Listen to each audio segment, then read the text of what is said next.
Bible Answers with Dr. Al Garza.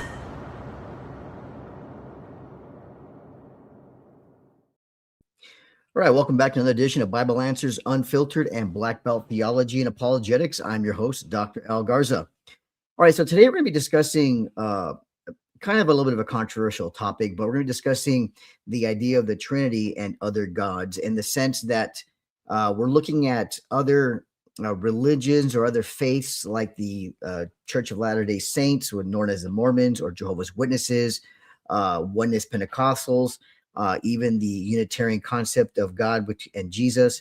And we're going to be discussing this because this comes up quite a bit amongst pretty much everybody within the Christian faith of, do we believe in other gods, not just as Trinitarians, but also within those other faiths that I mentioned, from the Latter-day Saints, the Mormons, Jehovah's Witnesses, and so forth.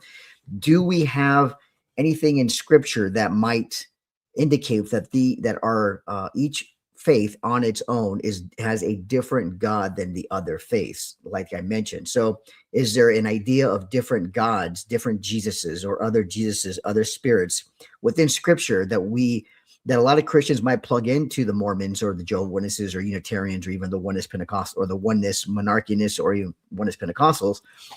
Do these ideas derive from Scripture of other deities, other gods, other Jesuses, in the concept of what we truly believe? And that's what we need to discuss and talk about, because there is a little bit of controversy and debate within the Christian faith, even amongst the other faiths, of whether or not people are lost or, people aren't saved based on their view of God or who Jesus is. And that's something that sometimes divides within certain parts of Christianity, whether you call yourself a Mormon or Jehovah's Witness and so forth, or people from other faiths. So this is interesting because I'm going to bring up a gentleman who I brought up before, Rivers of Eden, Unitarian, but we have some common ground on understanding the way we should approach Scripture, how we should read it. We might disagree on certain areas of the nature of Jesus and the idea of between Jesus and God, but we also understand that there are certain ways we need to approach Scripture, look at Scripture, read Scripture, and there are certain weaknesses and fallacies within these other groups that need to be addressed. But we need to discuss this because we need to find out, and get some opinions out there. Is do we consider the Mormons, the Jehovah's Witnesses, the Oneness people, all those people, are they considered still part of the faith, or are they considered outside the faith? Are they considered believers who will be, either judged at the end or brought in because of their, even though they had a different view of God and Jesus? Or some Christians might say they're just completely lost and they're not even considered part of the faith at all, historic Christian faith, orthodoxy, and so forth. So that's something we need to discuss and talk about.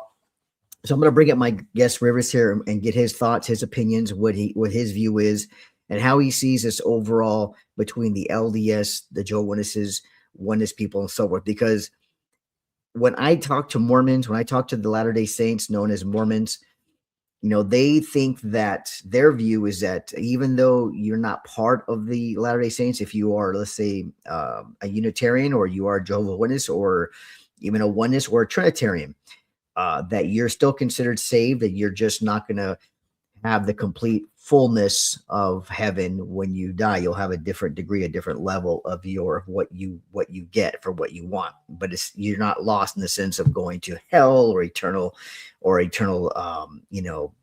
damnation or separation. However, people have different views. They believe that you will. And Jehovah's Witnesses have this kind of same concept, but they believe that you'll have a second chance at the resurrection, and you'll have an opportunity to accept the faith of Jehovah's Witnesses and God, or be totally annihilated at the end. So they even believe in a second chance, and so do even Muslims to a certain point. It's very rare that you find the second chances, but within Jehovah's Witnesses and LDS, you do. Some Unitarians have a different perspective, and again, even Oneness people, Monarchianists, or even Apostolics have a different point of view as well.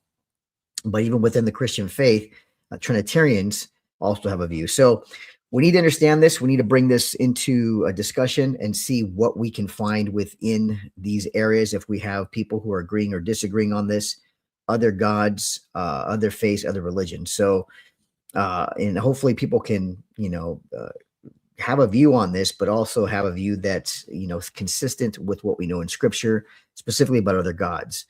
So I'm going to bring Rivers of Eden up. How you doing, Rivers? I'm doing well. Thanks, Dr. Garza. Good to have you back on. I kind of want to get your take because as a Unitarian, I know you're probably familiar with these, LDS, Mormons, Jehovah's Witnesses, and even from monarchianist oneness and all that view, and even being a Unitarian yourself. Uh, you know, how do you view them in your perspective? Because I'll tell you, and maybe we got to get some, but I have a view of what they hold by telling me about our position. But what do you think about their understanding of God, who it is?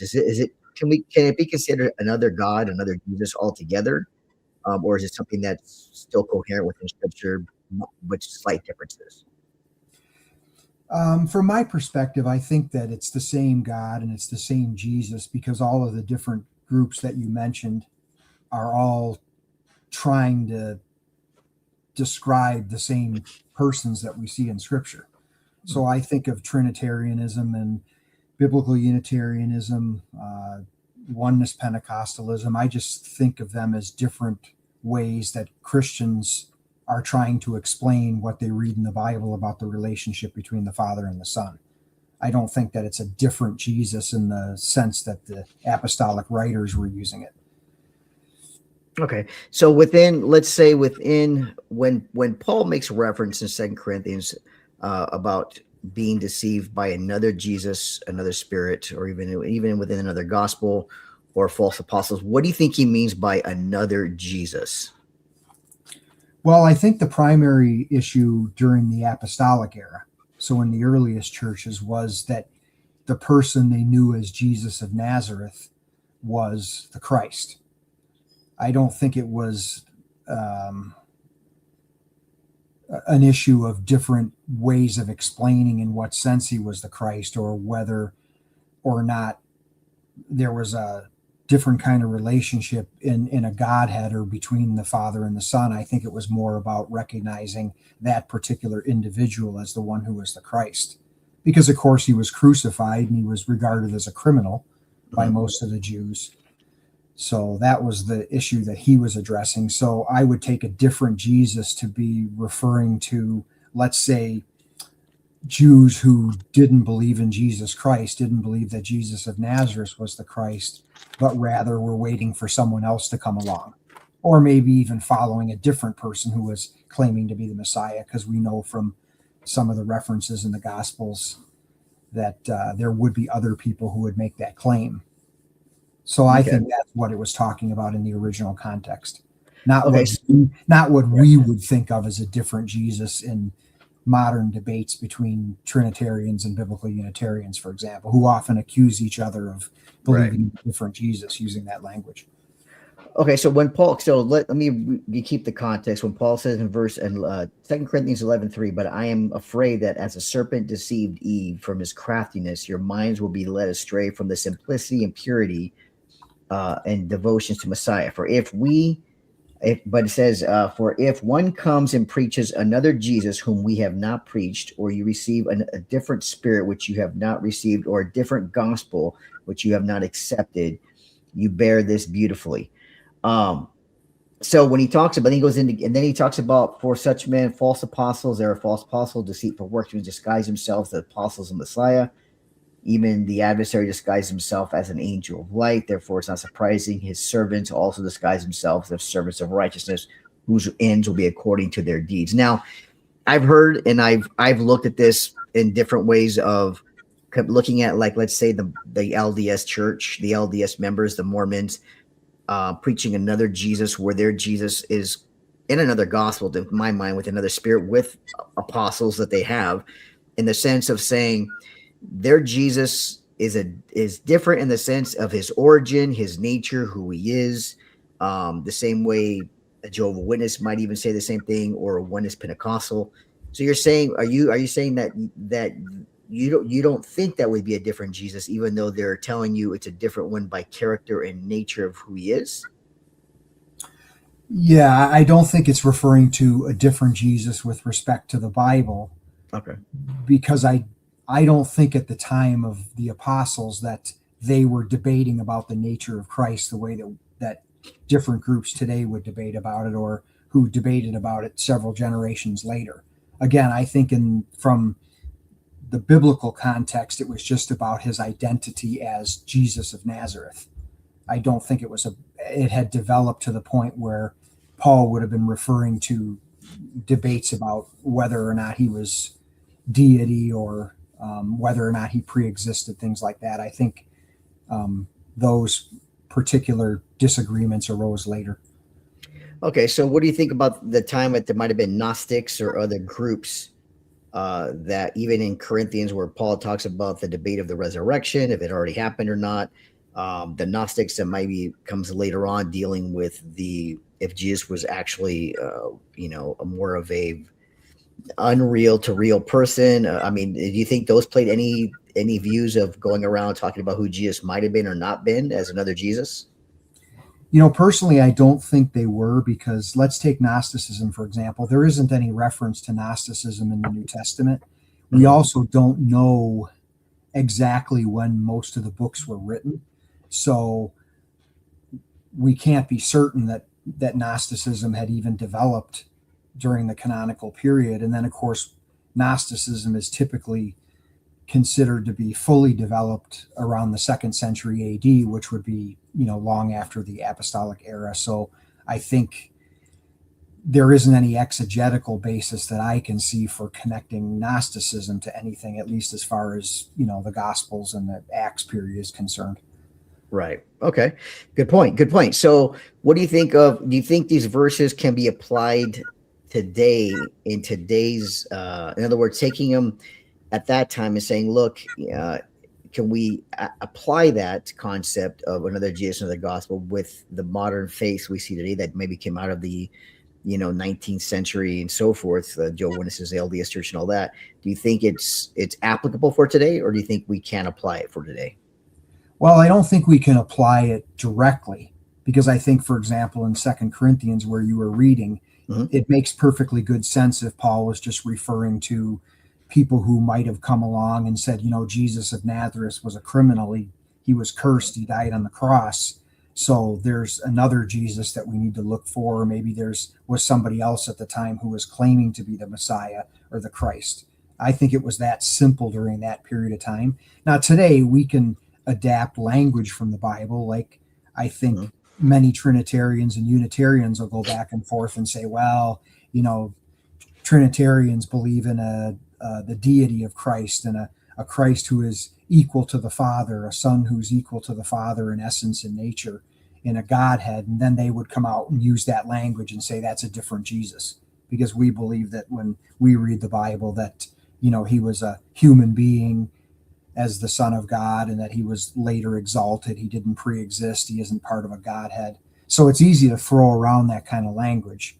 But I don't think the way that we use the language needs to be taken back into the New Testament era anachronistically to make that point. I think we can borrow the different Jesus language, but what we're really saying is that your Jesus, as a Trinitarian, for example, is a different Jesus, in the sense that you define him and understand his nature and his relationship to the Father differently. But I don't think it's fair. I'm a biblical Unitarian, but I would never say that you're not a Christian, or that you believe in a different Jesus in the biblical sense. Because when you and I have discussed privately different things about Jesus, we're both looking at the same scripture, and we're talking about the same historical figure. So that's why, for my part, I wouldn't accuse you of believing in a different Jesus. I would just disagree with the way that you understand his nature and his relationship to the Father. Basically, interpretation. We're looking at different interpretations of a passage, right? That's what you would look at. Right. Many passages. Right. Many passages. Okay. So what do you think? So in your opinion, what do you think another gospel or another spirit is in reference to? What other gospel would there have been, or another spirit that he's warning against? That he's referring to the gospel, the good news, death, burial, resurrection, all these things, another spirit. Where do you define those terms biblically at that time? Well, for example, spirits, we see that, Paul says in places to test the spirits, and he refers to evil spirits and things like that. So I think there was a sense in which, those Corinthians that you were talking about earlier, they may have thought that someone was speaking by a spirit, or maybe speaking as they were influenced by a spirit. And of course, Paul was warning them that no one who was influenced by the right spirit would be denying that Jesus is the Christ, or speaking things against the gospel, which would be tied to his death, his particular death and resurrection on the cross. So that's the sense in which I think he would be warning them about a different spirit. And then, of course, a different gospel would simply be a different understanding of the sense in which that particular Jesus of Nazareth, who died on the cross and was raised from the dead, was related to salvation. So someone who was looking to follow after a different Jesus than Jesus of Nazareth, and that person had a gospel or had some kind of a message from a spirit, I think Paul was just pointing out that that's the wrong way to go. So understanding, and I think you're on to something with another Jesus being, not the Jesus that can save you, like the Jews would have denied him being the Messiah, not him being who he said he was, regarding as the Messiah, the one who would take away the sins of the world. Them rejecting that, telling you, no, he's just another man. He doesn't die for your sins. He doesn't do anything like that. That would constitute, I guess, another Jesus, another gospel that Paul's warning against Judaizers, or those who, you need to keep the Torah. It's not enough that this person you're claiming died for your sins is enough, so you got to maintain this. That would constitute another Jesus with another gospel and being deceived by another spirit. Yeah, maybe an analogy would be like, let's say that somebody on social media started another account called Al Garza, PhD, and then just didn't have the period between the H and the D, and then started, talking as if they were you, and maybe saying some crazy things that you don't believe. Well, we might say that's a different Al Garza, right? Because it's your personal identity that would be the issue. Not, we wouldn't be saying, well, that person's not human, or this other, or we wouldn't be worried about the essence and nature of this other guy with the social media account. We would just be concerned about the fact that he's not the Al Garza that I'm talking to right now. So I think of it on more of a simple level like that. For example, in the John books, where it talks about, those who denied that Jesus had come in the flesh, I don't think of that as incarnation. I just think that means that those people were denying that this Jesus of Nazareth had actually come, the one who is the Messiah. In other words, they didn't recognize him in the right way. So they were denying that he was the Christ. So I take it in that simple sense when I read the New Testament. Because I don't think the later arguments that we tend to do on social media now in these debates had really developed yet. I don't find anybody in the New Testament debating about the nature of Christ. What we do is, as Unitarians, we go in and say, okay, if there's questions about his nature, what does the New Testament say about that? And then you, as a Trinitarian, would say, well, this is what we think the New Testament is saying about his nature. So you go to Hebrews 1:3 and passages like that you just, wrote an article on, right. Or you go to John 1:1, and then you explain what you think this is teaching about what the apostles understood about his nature. But that's because we debate it now, and it was debated started being debated a century or two later. I don't think it's because we can find a debate about that in the New Testament, unless you can. But I agree with you. I mean, it's mainly because I look at it very similar to how you're seeing it within the time frame, the culture, what's going on.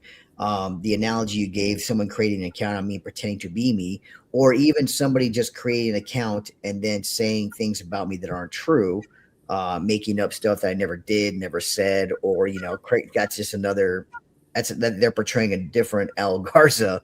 That's not me. They would just be, creating stories that didn't exist.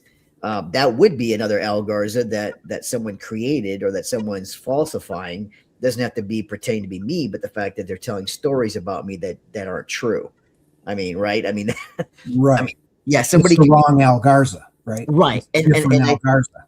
Exactly. And I think to pull into the text of today's, like you're saying, if we apply the similar concept, if we're okay, let's say example, the LDS, the Mormons, the very, very strong on social media.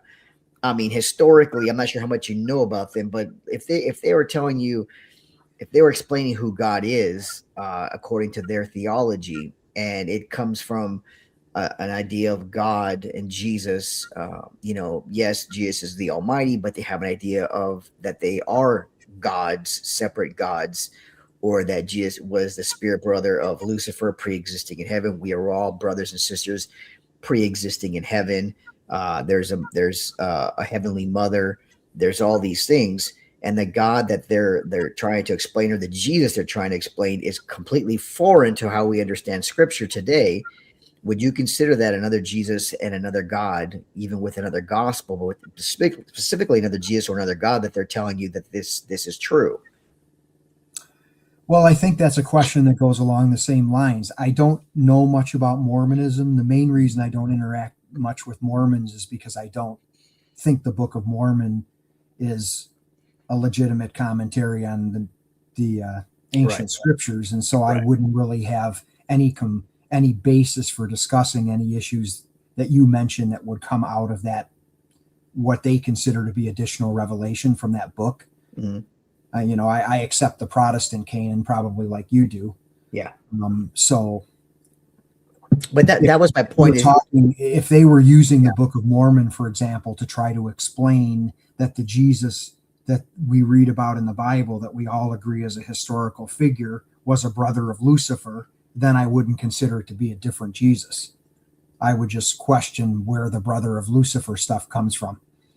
Does that make sense? Yeah. And I would say if it's not whether the Book of Mormon, but let's say they're prophets, Joseph Smith, Brigham Young, these prophets who gave sermons, spoke, and we have their teachings. Their theology is on what I mentioned, their view of God and Jesus, which is completely different.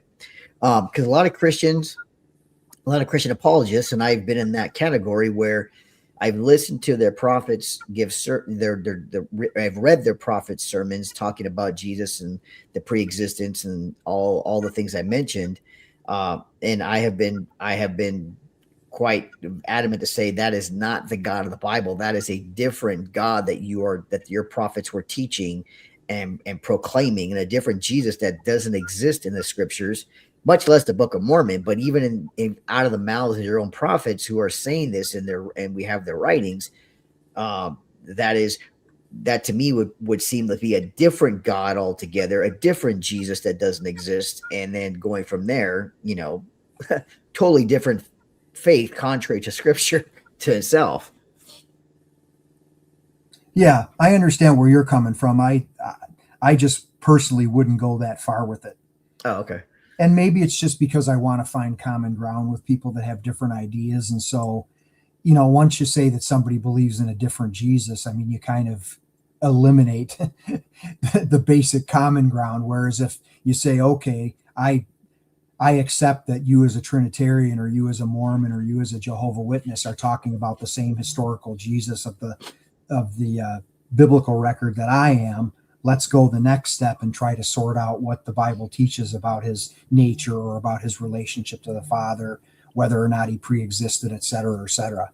Right. But I try to maintain that, foundational agreement on who the historical Jesus is. So I don't like to use the different Jesus or different God kind of language, because that, to me, that creates an unnecessary break in that foundation. Do you think we ever could it ever be? Is there a point where it can be used,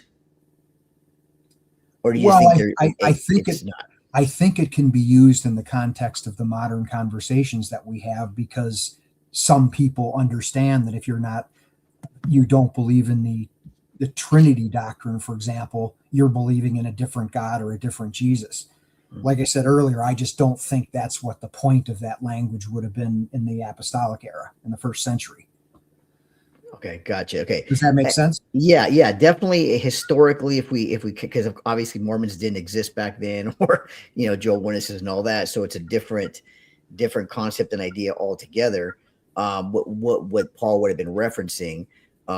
but I was wondering about application. If we can apply that to today's day, where we see these different views of Jesus, these different views of God, that like when in Deuteronomy, where it talks about in Deuteronomy 13 that going after false gods or other gods, those who do that, or to send you after other gods that are not truly God, that they'll be put to death. There's a death penalty for teaching another God or to go after other gods.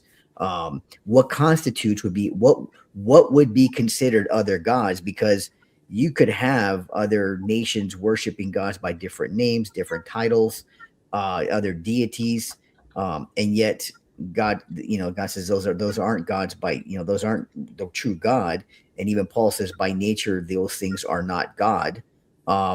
So do we have the idea of other gods in that sense? Like I said, if a Mormon comes and brings a different God altogether, that they're worshiping the way in the Old Testament it's forbidden. Is there is there anything we can do with that and say, hey, this isn't the God of the Bible. You have a different God. What common ground could we have when we're discussing these things? Because we don't have a common understanding of who God is to begin with. It's a different total concept of Jesus and God in that sense. I don't know if you would agree with that. Well, let me give you an example. If I was reading the Old Testament and I wanted to understand who other gods were, I would think of like Baal, Marduk, Tammuz, Chemosh, some of the other ones that were mentioned as being other gods, and who certainly weren't a different version of Yahweh. They were entirely different gods who were named by nations around Israel. Right. So that's how I would basically define what is meant by an other God. And I think we could make that argument in the New Testament. I don't think when Paul, for example, was said in 1 Corinthians 8 that there's many lords and many gods, I don't think that he was referring to many different interpretations of Yahweh and Jesus Christ. I think he was actually referring to those who would be recognized as gods and lords by the Romans and Greeks and others that were not in any way associated with Yahweh or Jesus. Right. Or even idols, they would create idols. Like, he talked about that. You could make anything a god, turn, wood, stubble, whatever you want and form a god, but it doesn't make it God. So they're in that concept of creating a God in their mind. And we use the term God loosely. It's very abstract. Obviously, we just say God, but the question would have to be what God, because just like you said, the different names as Baal or other ones, Marduk, they attach names to them, but with these organizations that attach a concept of God that's contrary to what we know God to be, that's where I would say it's tough, because there is, I think, a line that sometimes doesn't get crossed over when it becomes saying, is this another God that you're teaching and preaching contrary to Scripture? You call it God, I call it God, even though these are just generic terms. But if we really get into what God, that's people say, well, the God of Joseph Smith, the God of the LDS. So instead of saying a name for the God, it's the God of that religion, that faith that's portraying in a different origin, different light, different way of bringing or of who that God is. That's why it's kind of weird, because I know there's a lot of Christians who are deep in condemning everybody outside of the Trinitarian Christian faith. And there are some who are on the fine line of saying, look, God will be the judge in the end. Let him decide. But again, if we can't have common ground on who God is, how far can we go with the discussion, like with the Mormon or Jehovah's Witnesses, or even a Oneness, even with yourself, a Unitarian, this is a sense of saying, well, we don't believe in the same concept of who God is or who the Messiah is. Therefore, what commonality can be made from that to kind of cross that line over, do you think? Even with the other religions. I think the word concept that you're using is really important. I mean, let me give you an illustration from the Trinitarian side. I mean, how many times have you and I, even together, been in discussions where Unitarians simply completely understand what you're saying as a Trinitarian because they just generalize that you believe in a different God, where you Right. don't have sound logic, et cetera, right? So you have to keep explaining to them, look, our concept of God doesn't require us to believe that Yahweh can't be more than one person, right? You see, Right. these kind of conversations often get hung up on the concept because you have a concept of Jesus that's fully human and fully divine, correct? Mm-hmm. Whereas a Correct. Unitarian has a concept of Jesus that's fully human. But Right. you wouldn't want the Unitarian to say to you, you believe in a different Jesus. You believe in the same historical Jesus, and you're using the same historical testimony about that historical Jesus to describe your concept of the God man. So it's not really appropriate for a biblical Unitarian to come along and say, well, you believe in a different Jesus. You just have a different concept of who that Jesus was and what he was like, right? Yeah, but could that concept though, if I was told that, I don't know if I would take offense to that per se, but I would ask, I might even just simply say, yeah, we probably maybe we do have a different Jesus. I mean, it's because if your Jesus, if the Jesus of a Unitarian says, hey, our Jesus is just human, and I'm saying, well, our Jesus is God and man, God who became the Messiah, Jesus embodiment within the second person. That would be in a sense, even in a common sense, paying okay, well, that we have two different Jesuses that we're talking about here, two different ones, and the question is which one. And then we have, let's say, a Mormon comes in and said, well, hey, our Jesus was also God, but he's separate from God the Father in the sense of being another God concept of a different person God who was also our brothers in heaven. Okay, well, now we have that one. And then Joe, what does it come along and say? Well, our Jesus is Michael the Archangel, first creation that God ever created, who created the world through him, Michael the Archangel, as Jesus.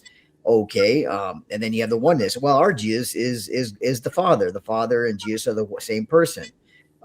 Now we have all these different views of who Jesus is. I would interpret that and look at that as being that is a different Jesus altogether that we're all explaining. Than what I think.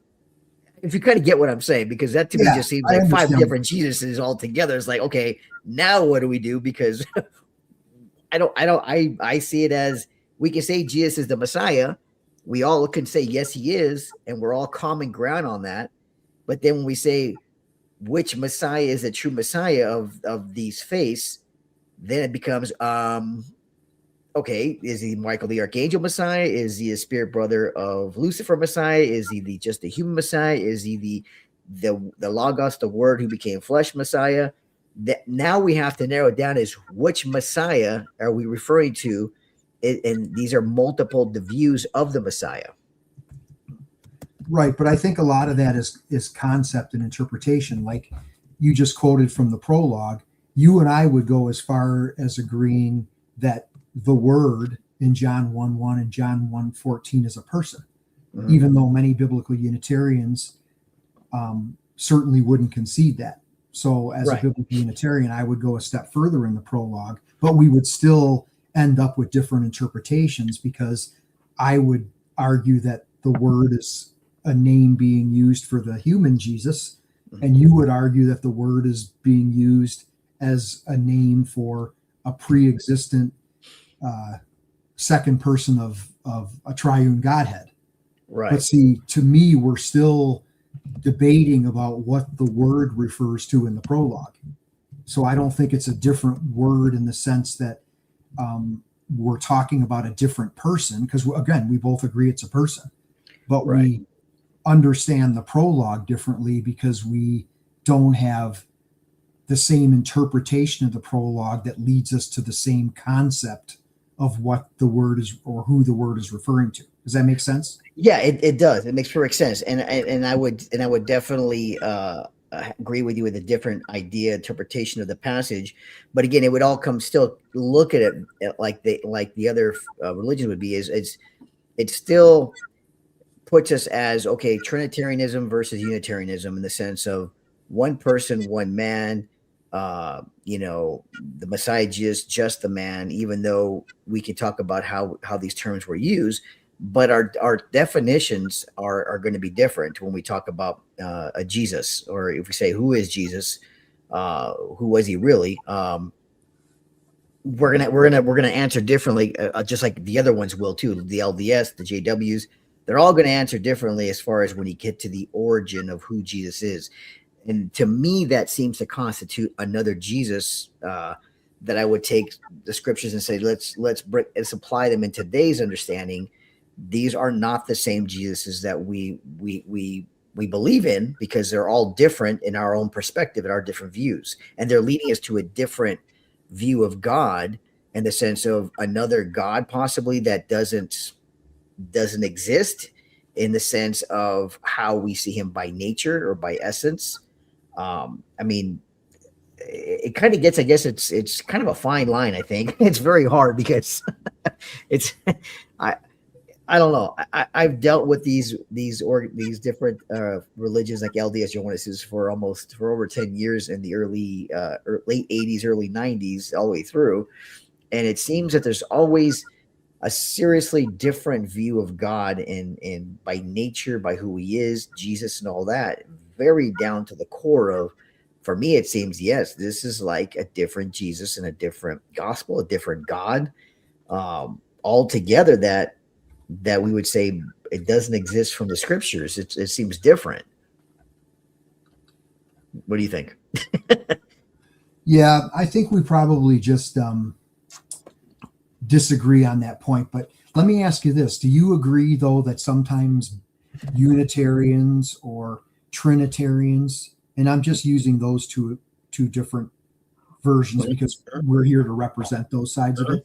But don't you think that sometimes when you're accused of believing in a different Jesus, it's just pejorative rhetoric? Or when a Trinitarian might accuse me of believing in a different Jesus, don't you think sometimes it's more pejorative, or just more of a rhetorical put down than anything else? You know, I would say when a Unitarian accuses you of a different Jesus, I would say that's rhetoric. That's complete nonsense. It's just because you have the same view of Jesus, the same view of God. It's just you guys are having differences within hermeneutics or understanding or reading scripture consistently, which you point out. The same way, if a Trinitarian accuses me of having, or your God is different, or different idea of the Trinity, we're having an in-house discussion on how we understand the Trinity. Maybe one slightly different view of it, but we're still Trinitarians.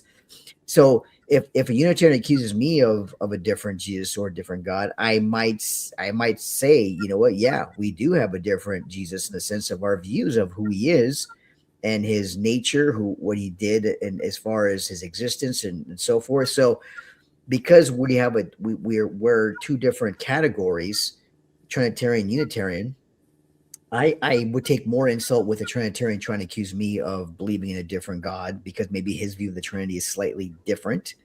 I say, well, that's not the God of the Trinity. It's well, then we can discuss that, because that's in house. We both believe in a Trinity. Which Trinity? How do you define it? Just like you Unitarians would accuse you of that, you would have to say, I'm a Unitarian. We just have a different understanding of how the scripture reads in a way that's consistent, but without denying the Unitarian tradition or faith about Jesus. Does that make sense? Yeah, I think it just goes back to what you were saying earlier. There's a fine line. I think the right word is identity. Okay. Good point. If we all believe in the historical Jesus, and the only place we find him is in the Bible, he's not in the contemporary Roman or Greek or Jewish literature of the time.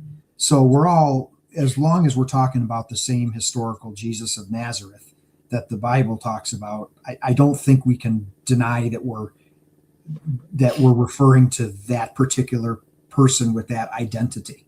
But then what you described earlier, when it comes to interpretation and how we develop a concept of what he was like, what his nature was, what his relationship to the Father, see, to me, that's the next level.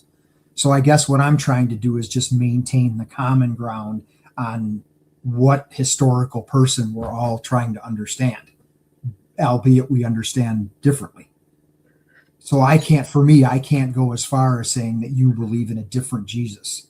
I just think you have a different understanding of the same historical Jesus that I'm identifying as a real person and as Okay. Messiah, but I have a different understanding or conception of what that meant in terms of his humanity and his relationship to the Father.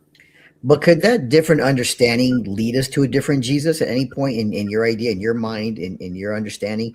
Could that lead to a different Jesus at any time, or is it just the understanding and that's it? In other words, we just have a different understanding. But do you ever think that there is a point where the understanding will definitely take you to another Jesus or a different God or different gospel? I don't think so unless someone, decided, for example, that the Jesus of Nazareth in the Bible wasn't the Messiah. See, then we get back to the issue in the first century and they started following someone else. Or if somebody was studying different views of the historical Jesus and then all of a sudden they just decided, well, there's no end to it. I'm going to declare myself an agnostic or an atheist. To me, that would be a denial of the gospel because the individual would be diminishing that historical person, Jesus of Nazareth, to the point where there's no gospel. Does that make sense? Yeah. Okay. So, okay. Gotcha. Okay. It does make sense because what you're saying is because if you're saying at the Messiahship, we're all consistent on the Messiahship, just like it would have been the first century of Jesus being the Messiah or not being the Messiah. Of course, some of us might say, well, also believing that he pre-existed as God. He did the things he says, I have come down from heaven, all these things. Because we interpret scriptures differently from a Trinitarian position, we look at it differently. You're saying because we hold to the Messiahship of Jesus, that everything else is, would you say it's secondary in your opinion? Your thought is it secondary as an issue? I think it is. I think it is only because number one, I don't think, as we agreed earlier in the conversation, I don't think we can find debates about the nature of Christ in the earliest churches and what we have in the Gospels and Acts. It was primarily his identity that was the issue. That the apostles were preaching that, Jesus of Nazareth, the one that the Jews put to death, and that God raised from the dead, is the Christ, the Messiah. That was the bottom line. So I don't think we can go that far from a biblical perspective. And that's why I hesitate to do that. I would rather discuss Hebrews 1:3 and John 1:1 and John 20:28 and John 17:5 and those other passages with someone like you who has a different concept of the nature of Christ. I would rather be able to discuss those passages because we both agree that we're talking about this, that they're written about the same person. If we don't have the same person in mind, then it's useless. Okay, so let me ask you this. That's a good point. I want to follow up with that. Let's say you, Rivers, came up to the conclusion and say, look, okay, when a Trinitarian points to these passages showing that Jesus is deity, all the fullness of deity dwells bodily, or he is the fullness of his radiant glory, the exact image of his likeness in Hebrews, nature and all that. And we say all these things. We talk about Jesus in 1:1 with God, was God, the word became flesh, and we go all these passages we look at to interpret. If you came up to the conclusion and said, hey, you know what? Those seem to do talk about Jesus in that way and these things, we would have to conclude then if it was true, let's say Trinitarian position was true hypothetically for us in your mind, then would you say that then Paul was dealing with those things of Jesus being divine or deity or God in the sense that he was defending that position and having to write that in his letters to show the readers, the Jews, that this is the Messiah. Not only is he the Messiah, but he was, he was deity. He was God. He was the fullness. He existed as God, took on the form. He would be dealing with the concept of who Jesus is by nature in his writings if what we're saying is true, which I believe it is. So if I was a Trinitarian, I'm a Trinitarian, you're a Unitarian, but that would be okay for you yourself. If you drew that conclusion at some point, then you'd have to say that's something Paul was actually having to deal with against Judaizers who are denying him as being God in the flesh, and that Paul is reiterating that and showing him that this is the Jesus you believe in is not the Jesus that came. I mean, that would have to be a conclusion of another Jesus, because then you do have a human Jesus that Paul is saying, no, he's not just human. He was literally God in the flesh, who existed in the form of God, took on a form of a servant. All the fullness of deity dwells bodily form. He was the exact image of God, nature of God, all these things we mentioned. He is our great God and Savior, all these things. If those were literally talking about Jesus as God in a Trinitarian sense, then we would have to, I think, conclude that Paul was dealing with those issues during that time of Jesus being either God or just not God from a Jewish perspective, who was denying that in the sense of his identity and nature. Would that be fair? Well, you brought up Hebrews 1:3 that we've mentioned a couple of times. Right. In that particular context, in Hebrews chapter 1, the question I would ask myself is, what is the reason that he's using that language in Hebrews 1:3? And it seems like the context of Hebrews 1 and 2 is primarily to demonstrate that Jesus Christ, for whatever reason, is superior to the angels. So is he talking about the radiant glory and his inheritance and his being seated at the right hand of the Father? Is he bringing those things up because the issue for the readers of that letter was whether or not the Messiah was God, or was he just using that to emphasize the reasons that he was introducing the Son of God, Jesus Christ, as one who was superior to the angels so that he could establish a better covenant? That's the question I would ask. I don't really think that a debate about the deity of Christ is what surrounds the context of that language in Hebrews 1:3. The reason I said it would be the subject of debate of his deity if Paul was actually dealing with people rejecting Jesus as being God in the flesh.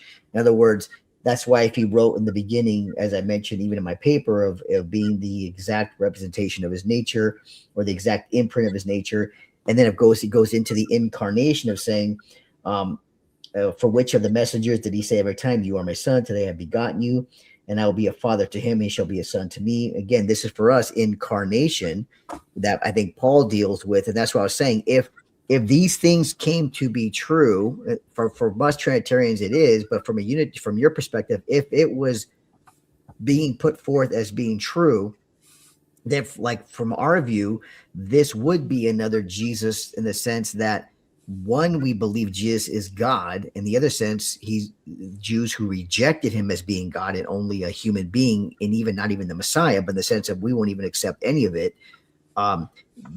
Paul could be dealing with that within the first century of saying, look, he needs to defend the deification of the Messiah as being God incarnate in the flesh, and which would then lead to more of the Trinitarian interpretation of these verses that would fit. If that was the case, it would no longer be that way. Do you kind of see where I'm getting with that? Yeah, I see where you're getting, but let me ask you this: like, what example in the Gospels or Acts or Paul's letters would you offer to show that there was an issue with the Jews denying that Jesus was God? I mean, where would you find an example of that? And that's where I think, like, I would use the verses when I did my debate of the deity of the Messiah and the synoptics, where the things that Jesus did, or even the Gospel of John that he did, and the Jews, in the Jewish mind, in places to them he might have been claiming to be God. I believe he was, but let's say the Jews took that and said, look, you being a man, make yourself God, or he's doing things that only God to them can do, and the different actions and things. And even in some of the things he said, I have come down from heaven. You do not know me because you do not know Moses. We could run through those passages. And of course, it's going to be based, and I think you said it correctly earlier, on interpretation, obviously. But if the Trinitarian interpretation is true, which I would believe it is, then those would be for us verses showing Paul having to defend, and even the Jews, his deity in the sense of who he is by nature, if all those verses are true as we interpret them. I mean, I think you would agree with that. Is if you said hey, the Trinitarian, if the Trinitarian position is true, then yes, Paul was dealing with that, and even within the Jews in the way the Trinitarians interpret it, then yeah, that would fit that category of defending the deification of the Messiah as God in the flesh. I mean, if you were to concede that. Yeah, I understand what you're saying. And I understand that as a Trinitarian, you could point to passages that you alluded to, for example, in the fourth gospel, Right. where you could construe that something like John 10:33, right? You being a man, make yourself God, right? You could construe that to be an issue of related to the deity of Christ, or John 8:58, right? Before Abraham was, I am. You could construe that Or I Thomas, am have something to do with or the Thomas deity calling of him my Lord and my God, something, things like that. Right. And if the Jews take up stones to stone him, then you could construe that, well, that's because they're rejecting that claim. Right. But like you said, it's a matter of interpretation. I wouldn't interpret either of those passages with that implication. So then we get, even though we're talking about the same identical individual historical Jesus of Nazareth, again, it goes to the next step up, which is interpretation and then conceptualization. And that's where we disagree. Right. No, that was my question, though. My question was, if you, for an instance, hypothetically, this is hypothetical, if you conceded to the Trinitarian interpretations, then you can see why we say that Paul would be dealing with these things in his time of who Jesus is by identity, the nature of God, and all those things. Because if you concede to that and say, okay, yeah, Trinitarian interpretation is hypothetically, obviously, if he said it's true, then you can actually see why we say Paul is dealing with that in a number of his letters, having to emphasize the great God and Savior, all the things that the second man is from heaven above, all the different things we would point to, that why we would say it is another Jesus in the sense of outside of our understanding. I mean, yeah, of course. I could see how you would develop it that way. Right. So, but then again, it's because of the way you interpret things. Just like I would go through all of those passages just with you, and I would offer a different interpretation, which would lead me to a different conclusion about the nature of Christ, and then it would lead me to a different concept of his relationship to the Father, and then again, then we're running parallel in terms of talking about the same Bible, the same information we have, the same historical Jesus of Nazareth, but we don't connect in terms of how we conceive of his nature or his relationship to the Father. See, that's where we get stuck. And I tell Unitarians all the time. That's why, like when you posted your thing yesterday or today about Hebrews 1:3, and then that one Unitarian gets on and just makes general accusations about Trinitarianism. Complete waste of time. Yeah. Right? It didn't even probably read the paper. The only thing we can do is offer a different interpretation, especially in my position as a biblical Unitarian. I'm in the vast minority. I can't claim to be an Orthodox Christian, right? I can't really claim to be an evangelical. I go to a big evangelical church and I have no problem functioning there, but I can't really consider myself evangelical in terms of their doctrine of the Trinity, right? Right. So that's why I think as a biblical Unitarian, all I can do is say, okay, let's talk about Hebrews 1:3 or John 20:28 or John 8:58. This is how I understand it. And then we can dialogue about the Greek grammar and the, maybe some background information that might be pertinent to it. But if we come up with different interpretations, you have to sort it out for yourself. I have to sort it out for myself. The listeners would have to sort it out for themselves. It just, that's why I've learned over the years that it doesn't do any good to have the cultic mentality that's just defensive. And, Trinitarians are following Platonic philosophy and they're worshiping three gods. I mean, I've defended Trinitarians many times on those ridiculous accusations. It's a total misrepresentation. I don't know any Trinitarian in my church that has, several thousand members that would ever say anything like that. Right. Right. It's just, that's why I don't like when, as an independent person, I don't like when, the biblical Unitarian side that I support in that one particular area of theology, gets into that cultic mindset that they can just, generalize all Trinitarians as utter heretics and et cetera, et cetera. I don't like that. And that's a good point, because that's why when the other Unitarian jumped on the paper, if he was to read it and then, like you said, present a different interpretation or argument, rather than just making generalized statements and then going off on talking about other things and ignoring what I wrote in the paper, that's where the problem, I think, lies. And then you're rightly sort of pointing out, is what is your alternative interpretation based on what I wrote in my paper? Because my paper breaks everything down as best as I could have done in the sense of grammar, the language, both the Greek and Hebrew, and showing how, the early church and all that. That's why I was when you posed the question to him and he jumped all over you, is, hey, we're trying to figure out your understanding of what other alternative interpretation can you give, rather than just generalizing,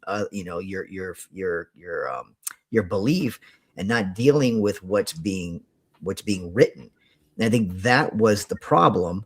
And that's, a lot of Unitarians do that, unfortunately. And you're really the only one who actually will give an alternative interpretation where we can engage in the verse itself, rather than just going off on something else completely irrelevant. Say, well, but then you over here, it's, it's like kind of what he did on the Facebook page. Well, you and I have gone back and forth privately for the past 6 or 8 months since we've kind of gotten connected, and we'll send each other private messages about a particular verse or two, and then after 6 or 8 back and forth, we just stop because we disagree, right? Yeah, exactly.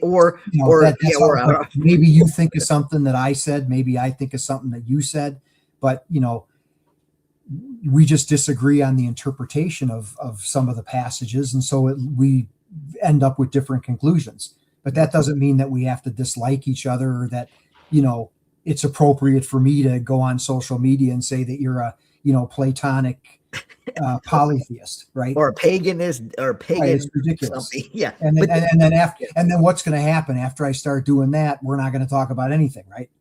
Yeah, we wouldn't be having this conversation, right? So right, and that's the point, is but at least you're engaging in the text or the passage, and we can engage in it and come up, even though we might have a different interpretation, whether or not, from the language, the grammar, the context, at least we're engaging in it and then leaving it at that, because that point is, like you said earlier, we have to kind of work it out ourselves. Once we come to a point where you're saying, look, this is how I view it based on X, Y, and Z. This is how you're viewing it from X, Y, and Z.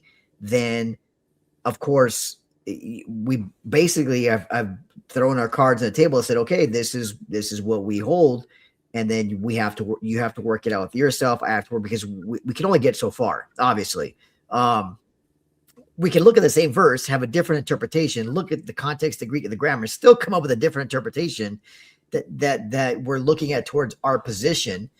And then at some point say, okay, well, then we have to agree to disagree, and then work it out for yourself and see if, if that's if your hand holds up or not, or if it doesn't. You know what I'm saying? I'll give you an example from my personal experience.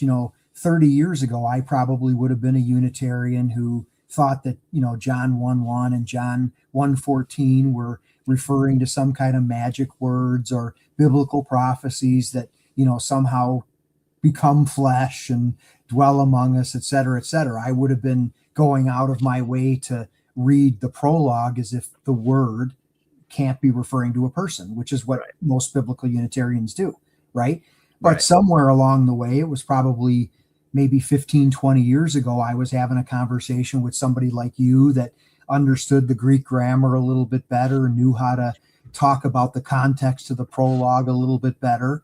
And then I had to change my mind and realize that, the word is the name of a person.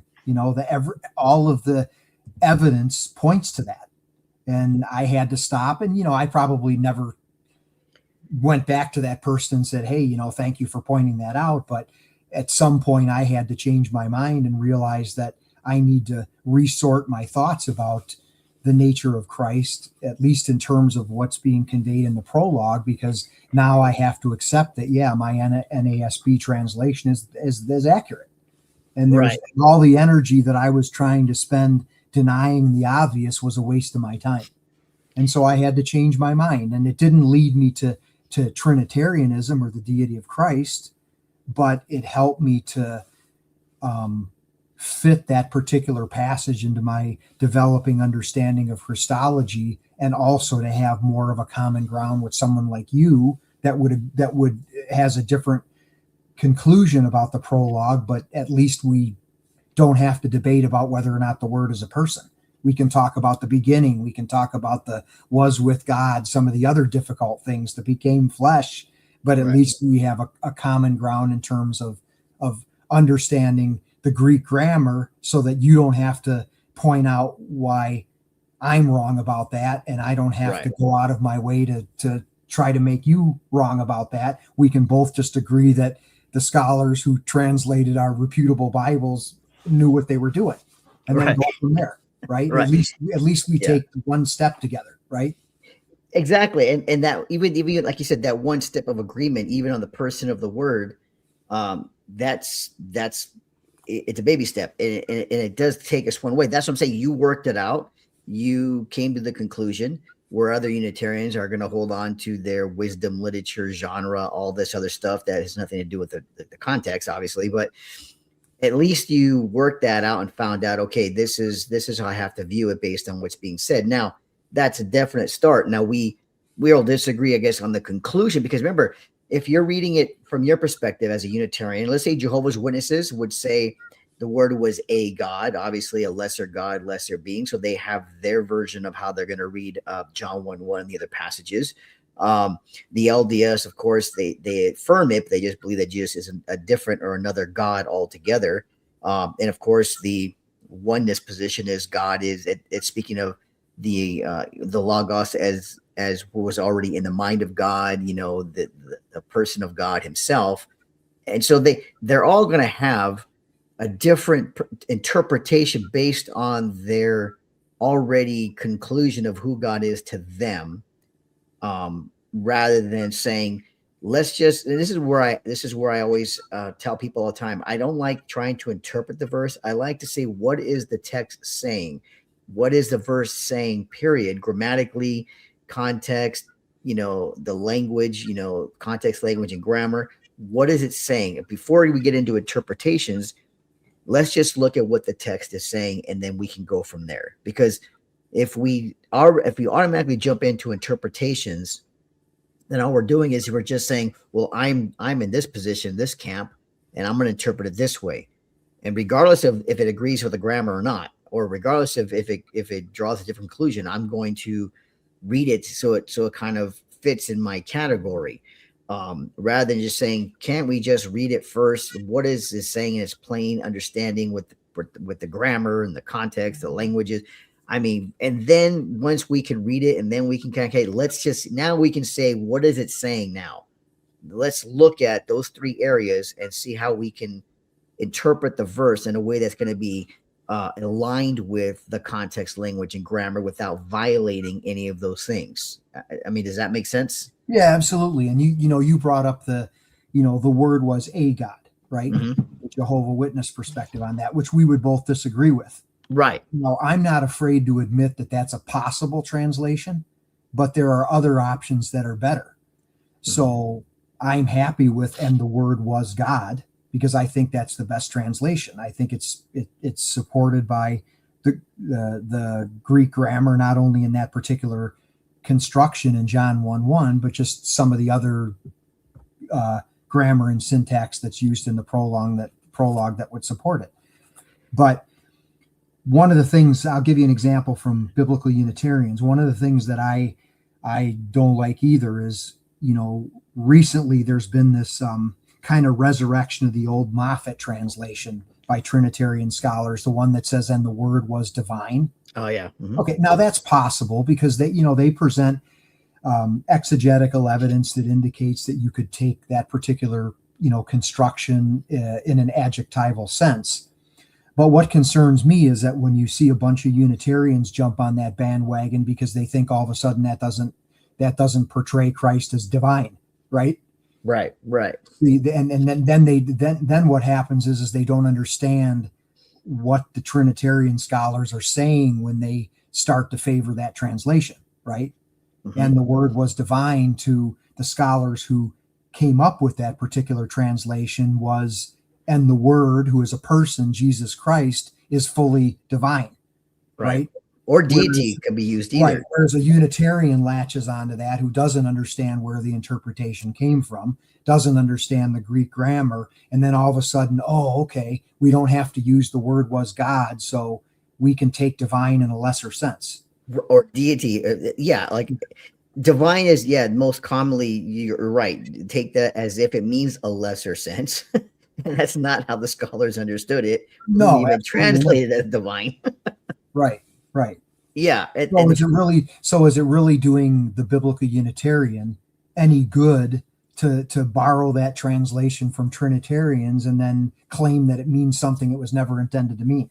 right. So that, From the right, Trinitarians who wrote it. right, and then they go into the Trinitarian scholarship and they say, okay, what's the famous guy's name? Wallace, right? Yeah. They say, well, Wallace has a footnote in his Greek grammar. He's the expert, and he says that this, the word was divine is a good translation. But then, of course, they don't tell you that Wallace is a Trinitarian, right? And they And, don't give you his definition of divine and that he certainly wasn't using divine in a lesser in the sense. sense that Yeah. a Unitarian would use it. So I try to Exactly. watch out for stuff like that, because that's how people get lost and they go down rabbit trails and things like that, because they buy into something like that and they don't really understand uh, what they're talking about in the first place. Yes, that is one of the problems. That is one of the problems I see, and you're rightly to point that out. And that's why I say it's inconsistent and it's very dishonest, because if they're going to quote, like you said, Daniel Wallace, somebody who says divine in there, the question is how did Daniel Wallace understand the word divine? He put it in there as a footnote. He's not going to say it's a lesser deity or a lesser point of God. Right. He said divine as a sense of a deity. Like some people will even some scholars will say, well, the word was deity, the word was divine / deity. It's still referring to God in the but in the grammatical sense of maybe a better interpretation of, rather saying God without the article, more of the substance or nature of God as being deity or divine, but it's not making him less. You know what I'm saying? And that's why I think it's not honest enough, where they like, and you're pointing it out right, because I've seen the Unitarians do that. It's just certain ones, not all, but certain ones trying to jump on that wagon of divine means, see, and they go to the BDAG or something, see, divine or this or that. I'm like that, but that's not how they're not making it as a lesser deity in that sense. I Well, mean, along the same lines, I mean, it's interesting too that I'll hear Unitarians favor a translation like "and the word was divine" for John 1:1c, right? And they don't like the New World Translation. They don't like right, "and the word was a God," but then they turn around and go into other passages and claim that Jesus was a God, right? Because right, they take the word, like they'll take John 10:34 and 35, where Jesus uses the plural, right? yeah, He called right, them gods, and they'll diminish that and say, well, you can take a singular out of that then, and you see Jesus was a God because he referred to other people as gods, right? yeah, exactly, But then they go back to John 1:1, and you're not going to find a Unitarian Bible that says, and the word was a God, right? It's just right, inconsistency, because they don't think about the implications of what they're doing. They tend, just like the New World Translation did, it isolated that one clause and said, okay, it's a plausible translation. You could translate it, and the word was a God. You can, but then they don't take anything else into account. And it just becomes an isolated misunderstanding of a passage and favoring a less plausible translation that is not only unlikely, but it also contradicts what everybody else is reading in more reputable Bibles. And I just don't think that's a good way to get started with your argument. and here's a Especially good when thing. you're in the vast minority. And let's look at this, because here's what here I'm gonna bring up this comment here from, I think is it Micus 002. I have a modalist right now using John 5:36 in a Greek interlinear where it says the Father me has sent, to say Jesus is the Father. Now, in the interlinear, because this person does not know Greek syntax, grammar, how it works, this modalist or this one is using it because it says that he's reading exactly the word order of the interlinear, which says for acts which gives to me the Father that I should be, what is it? Should be perfecting them. So he's reading it literally from the Greek, word for word, in the word order, as if the word order should be understood that way, as the Father, for Jesus being the Father, because he's reading exactly as the word order, which gives to me the Father. Right. And so that's an example of how when someone doesn't know syntax, grammar of the language, and how the word order is not gonna should never, especially with the Greek or even Hebrew, the word order, the emphasis on certain words of the nouns. Someone like a modalist would just take that and try and just butcher the text and say, there it is, the Father, me, in the Greek interlinear, because they're following the word order rather than the syntax and how it should be read. The way our Bible reads is, but the testimony which I have is greater, testimony of John, for the works which the Father has given me to accomplish, the very works that I do testify about me, that the Father has sent me. So you see how like a modalist here, oneness person is adhering to the exact word order of Greek to try and approve their position. I mean, that's how desperate they are to do that, is to simply butcher the grammar or the syntax of the Greek to try and fit that. I mean, that's a good point. And we just see this a lot because people nowadays have access to interlinears and concordances and dictionaries. And you and I have laughed about this before. You have to understand how the language works, just like you have to understand how to use a dictionary or a lexicon. Exactly. Right. The average person looks at the interlinear and thinks that somehow it's going to unlock the secrets. Yes. And they somehow don't take into account that, the committee of 25 scholars that translated something like the NASB or the NIV version, they were well aware of Strong's Concordance. Right. And they probably had interlinears, right? They could probably make one. But why then don't they come to the conclusion that this individual does about the grammar in John 5:36, right? Yeah. They know better. And so I look at an interlinear sometimes because I just want to see the parsing of the words. It's just a nice tool to have. Or if I want to see the particular Greek word that might be translated various different ways in English, like in John 1:1b, and the word was with God. Unitarians constantly make the mistake of thinking that the word with is just the same everywhere in the Greek scripture. Yes. Right? Yes. And so so it's interesting because they'll read and the word was with God, and then they'll come up with things like wisdom Christology and God's creative speech and all this other nonsense. And then they'll go back into the Greek Old Testament and they'll find the word with in a translation of the Septuagint. And then they'll think that all of a sudden it's the same word. And so it has the same meaning in John 1:1. And they don't even understand, even in the fourth gospel, there's 5 or 6 words that are translated with. Right. Okay. That's just, so when you go into an interlinear, you might see the different words, but then, there's usually a good reason that the translator, first of all, uses with, and secondly, arranges the translation in an English syntax that makes sense of how that particular grammar is being used in the Greek. And if you're just looking at an interlinear and you don't understand, the basics of how the language works, you're going to run into issues like this particular individual with John 5:36, where it belies any common sense or any available translation simply because it's wrong. And that's the thing, is you see these people like this modalist here, who this person is talking to, a modalist, even a native Greek speaker, modern Greek, will tell you that's not how the languages are structured differently in their syntax and how they read. even in translating them, you can't put them in the same exact word order. It's just how they emphasize certain nouns, the subject of the noun, and so forth. They emphasize at the head. So it doesn't make sense how some of these people who have, obviously you could tell they have no training in the language at all. They're just looking, like you said, at an interlinear and drawing a conclusion that this is, it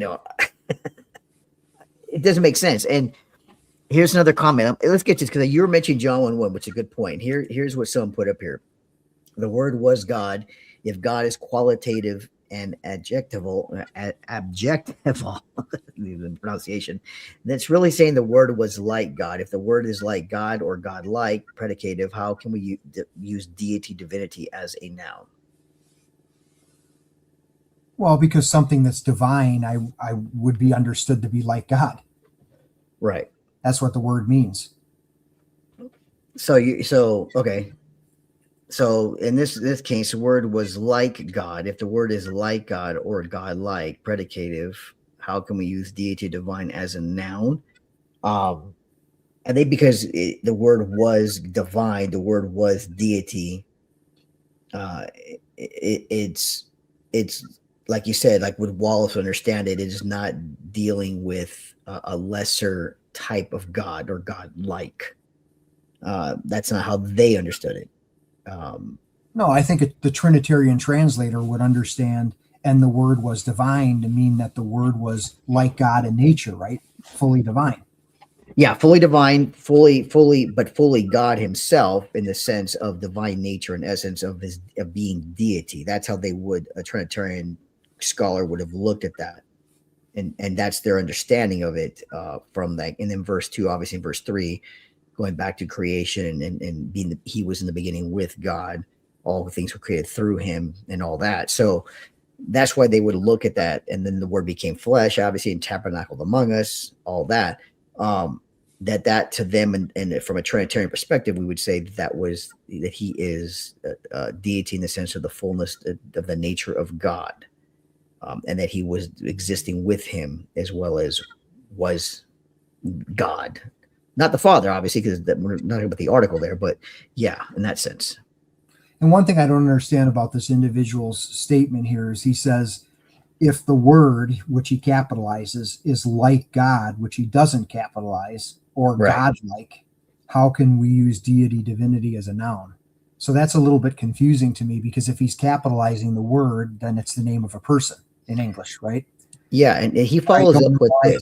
I don't know why he would, not capitalize God then, when the same word for God in John 1:1c is the one that was just used in John 1:1b, which everybody capitalizes, right? Yeah, he says And next one right there. God. Yeah, he posted to clarify. I just brought it up to clarify. If I am like Dr. L. Garza, that's qualitative, obviously, and adjectival. And if I am not nominally Dr. L. Garza, I says I am not nominally Dr. Garza. If that makes it more confusing for you. Yeah, I understand the clarification that he's making, but I think in John 1:1c, I think the correct translation is, and the word was God. Right. I don't think we need to make it adjectival. It's a noun. It's not an adjective. And the Greek had an adjective, right? Right.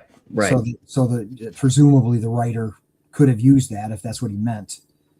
So I think it's just a way. I think, this tendency lately to go with the adjectival or, qualitative reading of the text is just to try to minimize the force of, and the word was God.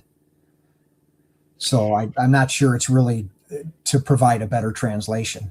Yeah, whether it's adjectival or qualitative. I mean, yeah, he says I am not nominally Dr. L. Garza. And I'm trying to, like you said, I have to agree with how it's understood in its context. Of course, obviously, how even the scholars are translating it as far as in John 1:1. So that's why it's difficult, because unless you can show the differences, like you said, other ways it could have been written or understood, it doesn't help to try to reinterpret it in a way that makes it as a lesser person, even if you concede to the being a person, lesser than what it says of being with God and was with the God and was theos, was God. I mean, it's not sure what he's actually trying. I mean, I get it, but I don't see how he's getting there. Well, I think from my perspective, I think the reason that there's no definite article before God in 1C is just because, as you know, if the writer wants to maintain that the subject is the word from clause 1, in the beginning was the word, definite article, and the word, definite article, was with God, and the word, definite article, was God. The simplest explanation is just that he maintains the definite article with the word because that's how we know that the word continues to be the subject. Right. In Greek, if we had the definite article before the word and before the God in John 1:1c, then we wouldn't be able to distinguish the subject. So I think that's why the God is an arthrous in John 1:1c, because the writer has already introduced the God in John 1:1b.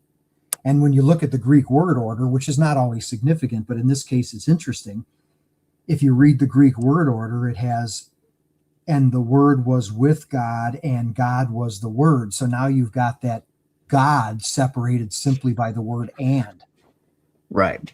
Which makes it unlikely that the word means two different things.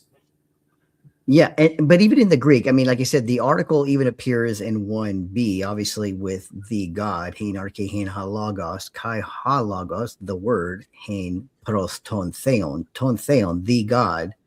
He was toward the God. People say with, toward, some translations face to face with the God, and God, kai theos, hein halagos, and was the word, and God was the word, reflecting again without the definite article on the last theos there, dealing with, that's why they say it's deity or divine, speaking of the fullness, making him distinct from the God, referring to see the Father, but again, then looking at it like, okay, this is not, he's not the Father, the same person, because when he takes away that article in the last in 1c, it's dealing with simply saying the divine, the deity, the word was deity, the word was divine in that sense from the Greek. Yeah, I think in John 1:1b, and we would agree on this because we both understand that the word refers to a person, and presumably this person does too because they're capitalizing the word. Right. But if it says the word was with the God, okay, there is the definite article in John 1:1b, even though it's not necessary to supply it in the English translation. Right. The word was with the God. So the writer already establishes that he has two different persons in view. Because, as you and I alluded to earlier, the proston refers to one person being in the location of another person. You could say face to face, really, I don't think is a good translation, because in other John letters, it actually literally says face to face, and it's different Greek grammar. But right. Here we can see from proston theon, that's almost always used when there's one person relating to God in some sense. So that already distinguishes the two persons, regardless of whether it's Unitarian or it's a Godhead, right? You still, right. The writer in John 1:1b is distinguishing that the word is and the God are different persons. And that's why the preposition is key, toward or with a preposition, showing the distinction of person, at least distinction within them being together, and then identifying without the article, and the word was divine or deity, word was God. And that's why I think like Daniel Wallace and others translate that way, like you said, divine, or can put a footnote and say that some translate like Moffat divine, or even other scholars say the word was deity. It's not signifying a lesser being like some would, like you said, some Unitarians might jump and say, but identifying him not as the Father, but as in by essence or by nature, he is deity, is God. Right. I think what they're recognizing is simply that there's no need for the definite article before both of the nominatives in 1c. because the writer's already established with the definite article that they're two different persons in the previous clause. So I think the reason he maintains the definite article with the word is because the word has been the subject of the previous two clauses. So in Greek, when you see that definite article, that tells you, which of those two nominatives is the subject of the sentence. But I don't think the writer, I think that the anarthrous God in John 1:1c is simply referring to God the Father, just as it does in 1:1b, because I think the only reason that the article is dropped is because, like I said, the word is maintained as the subject of the sentence, and there was no reason for the writer to distinguish between the two persons again with definite articles. So I think that's the only reason. But in terms of interpretation, it does open the door a little bit, because when you have the anarthrous God, then you have to ask yourself, in what sense did the writer intend to say that the word was God? Is he identifying the word and the God as the same being as you would construe as a Trinitarian? Or is he identifying the word? What is he saying the word was God in a different sense? And the fact that there isn't a definite article before God does open that up to interpretation. So something like God, would be a way of looking at it. Or you could use divine, or you could use deity. You could translate it in an adjectival sense, but it still comes down to interpretation. So it doesn't get resolved by translating it literally with the interlinear any more than it resolves it when you translate it in English and the word was God. It still has to be interpreted. Right. And I think Universal Man wants, I think he's asking to come up, or he's posting on as far as to explain it. I want to see if he's, let me get him up here. Universal Man, how are you? Hi, good day, Dr. Garza. How are you? Good. How are you? Okay, I'm fine. Disclaimer, I am not a biblical scholar, right? So I am here as a student, right? I just wanted to know how strong you believe the qualitative interpretation of John 1:1c is, as opposed to a nominal interpretation of John 1:1c, because you are the scholar, not me, right? Yes, I am prejudiced. Yes, I am a Unitarian, but I still like to hear objective analysis.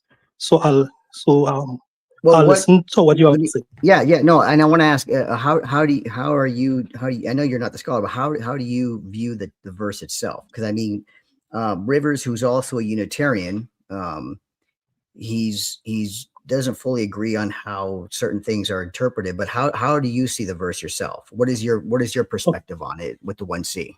Okay, I'll full disclosure. I've only read like about 2 Unitarian DOI papers. One I think is by Ryan Harper, who has a paper on anarthrous pronouns, and he's referencing John 1:1, and I read another which I can't remember. So it's just 2 that I'm going off of. Okay. Right, and they advance the view that it's better to look at John 1:1c as being qualitative because of the lack of the article, right? And my position is, if it is qualitative, well, then it would also be adjectival, right? Not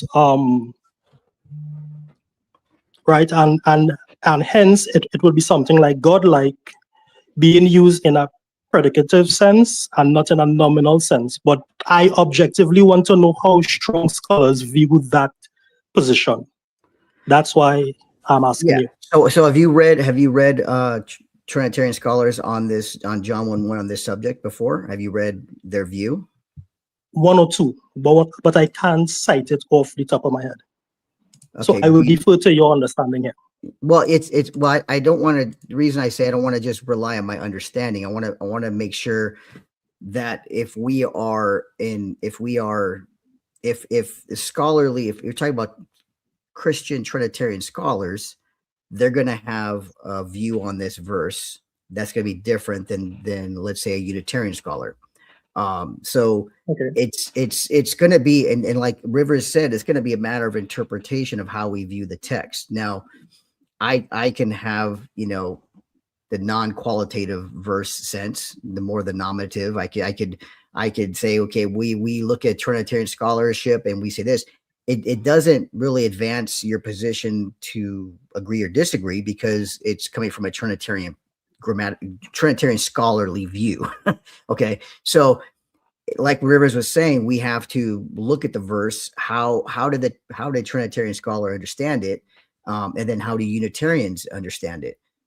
That's where the difference is. So whether or not you can say, it's nominally or qualitatively, adjectively. I mean, it's a matter of how you view the text itself from verses 1, A, B, and C, verse 2 and 3, all the way down to 14, and understanding who the word is he identified as a person or not?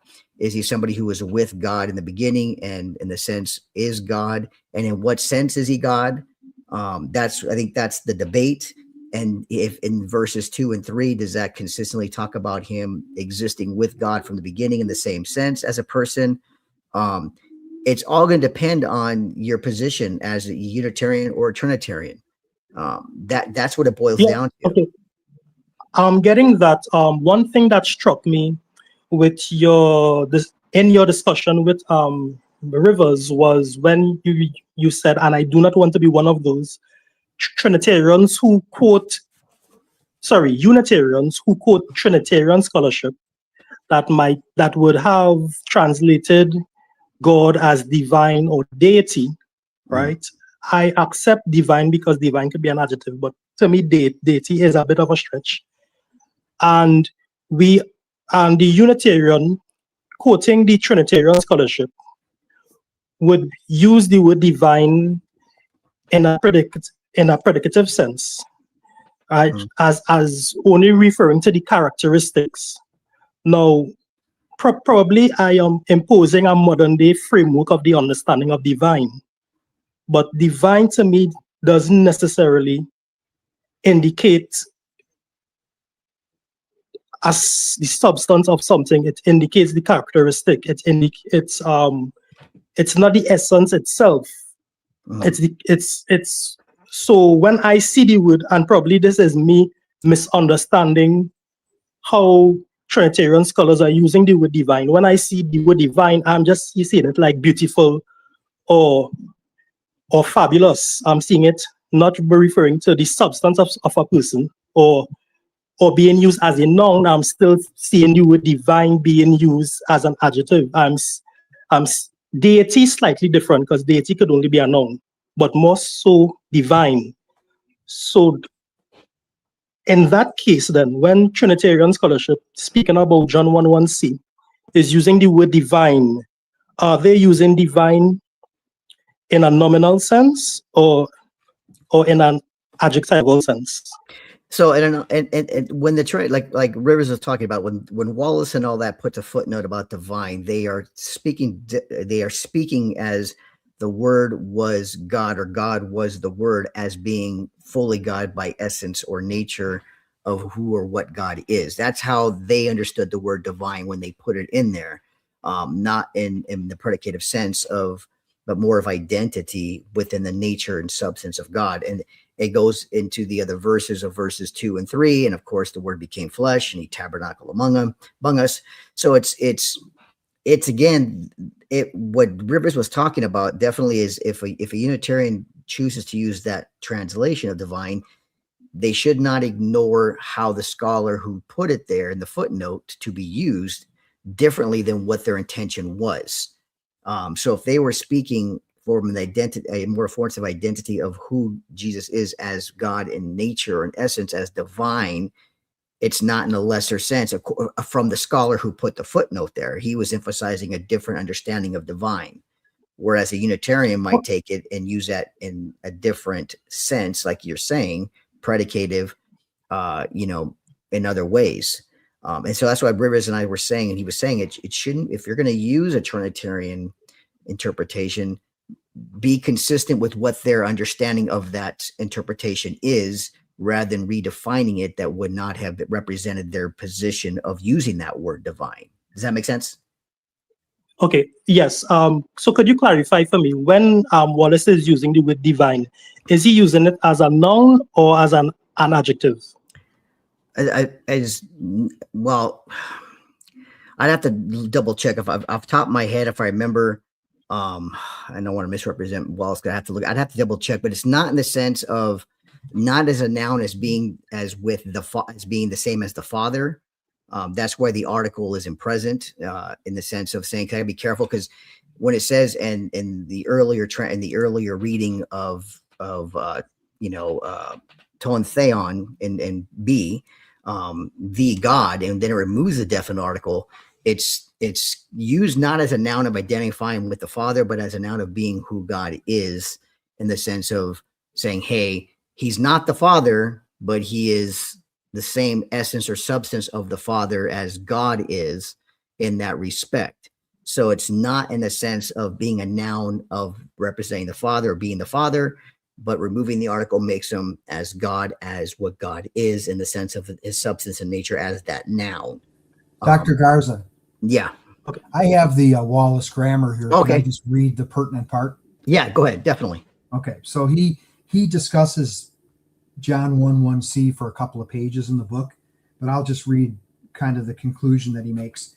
Wallace considers the most likely candidate for the anarthrous, in other words, no definite article, to be qualitative. Wallace says this is true both grammatically, for the largest proportion of pre-verbal anarthrous predicate nominatives fall into this category, and theologically. But this is what he says. Such an option does not at all impugn the deity of Christ. Rather, it stresses that although the person of Christ is not the person of the Father, their essence is identical. Exactly. So that's what I was referring to. We have to be careful as Unitarians not to just pick a particular translation that we like without understanding that it doesn't help our argument. And that people who favor that translation understand it to be fully supportive of the deity of Christ. That's why I don't think it's of any benefit to Unitarians to appeal to that translation as a better option that somehow diminishes the concept of the deity of Christ.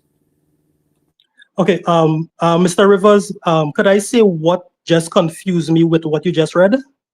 Because I have seen that line of thought before, and that's why I specifically asked Dr. Garza if Theo should be rendered qualitatively or not. Because what I have seen, and I'm seeing the same thing in Wallace's work, is that they're rendering John 1:1c as qualitative, which would mean that it's adjectival.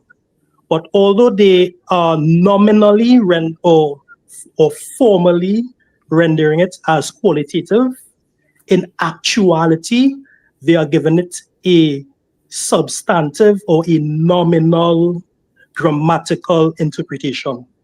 So to me, it's like they're on both sides of the fence at the same time, because they're not willing to say that it's outright nominal. No, it's not.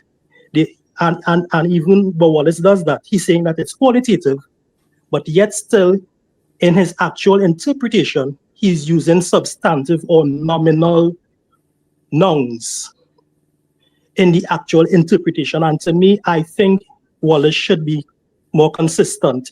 Dr. Garza, you would tell me if that is a correct critique of Wallace. I'll listen to what you have to say. Yeah, definitely. I appreciate that. It's and Rivers, if you can, do you still have that page open? Here, I'll grab it again. Yeah, if you have that section, because I want to review, because I understand what Wallace is saying with the qualitative sense, definitely, and then giving an interpretation based on the context of John 1:1 and 1a, b, and c. So, because I want to. For the listener, I'm reading from Daniel Wallace, Greek Grammar Beyond the Basics, and the most extensive discussion is from pages 266 to 269, just in case somebody wants to reference it later. Go ahead with your question, Dr. Garza. No, go ahead and read it again. The point that Wallace is making on that. Okay. This is in the section where he is discussing is theos, which is the anarthrous God in John 1:1c. Is theos in John 1:1c qualitative? Okay. The most likely candidate for theos is qualitative. This is true both grammatically, for the largest proportion of pre-verbal anarthrous predicate nominatives fall into this category, and theologically, both the theology of the fourth gospel and the whole New Testament. Now, this is one thing I didn't read before. This is important to understand when Trinitarian scholars look at the prologue.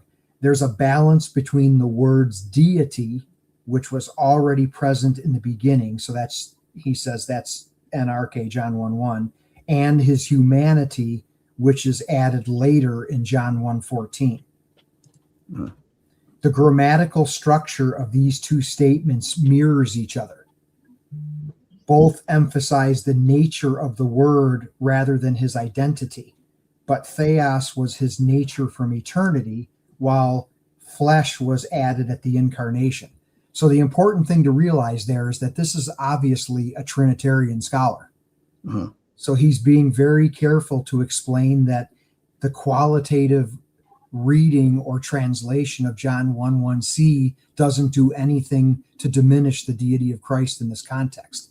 Now, here's the other part. Such an option does not at all impugn the deity of Christ. Rather, it stresses that although the person of Christ is not the person of the Father, their essence is identical. Possible translations are as follows: what God was, the Word was, or the Word was divine. In this second translation, divine is acceptable only if it is a term that can be applied to true deity. And I won't go on any further. But No, that's a good point, because the qualitative sense is not dealing with the lesser aspect, but the qualities of what God is in reference to nature and essence.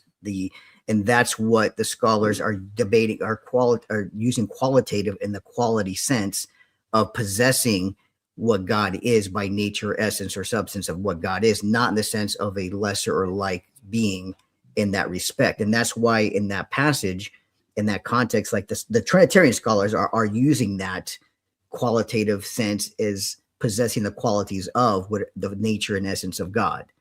That's why certain scholars will translate it that way, or even like I think there's another scholar, Scholar Phillips B. Harner, the word was the same nature as God in that text.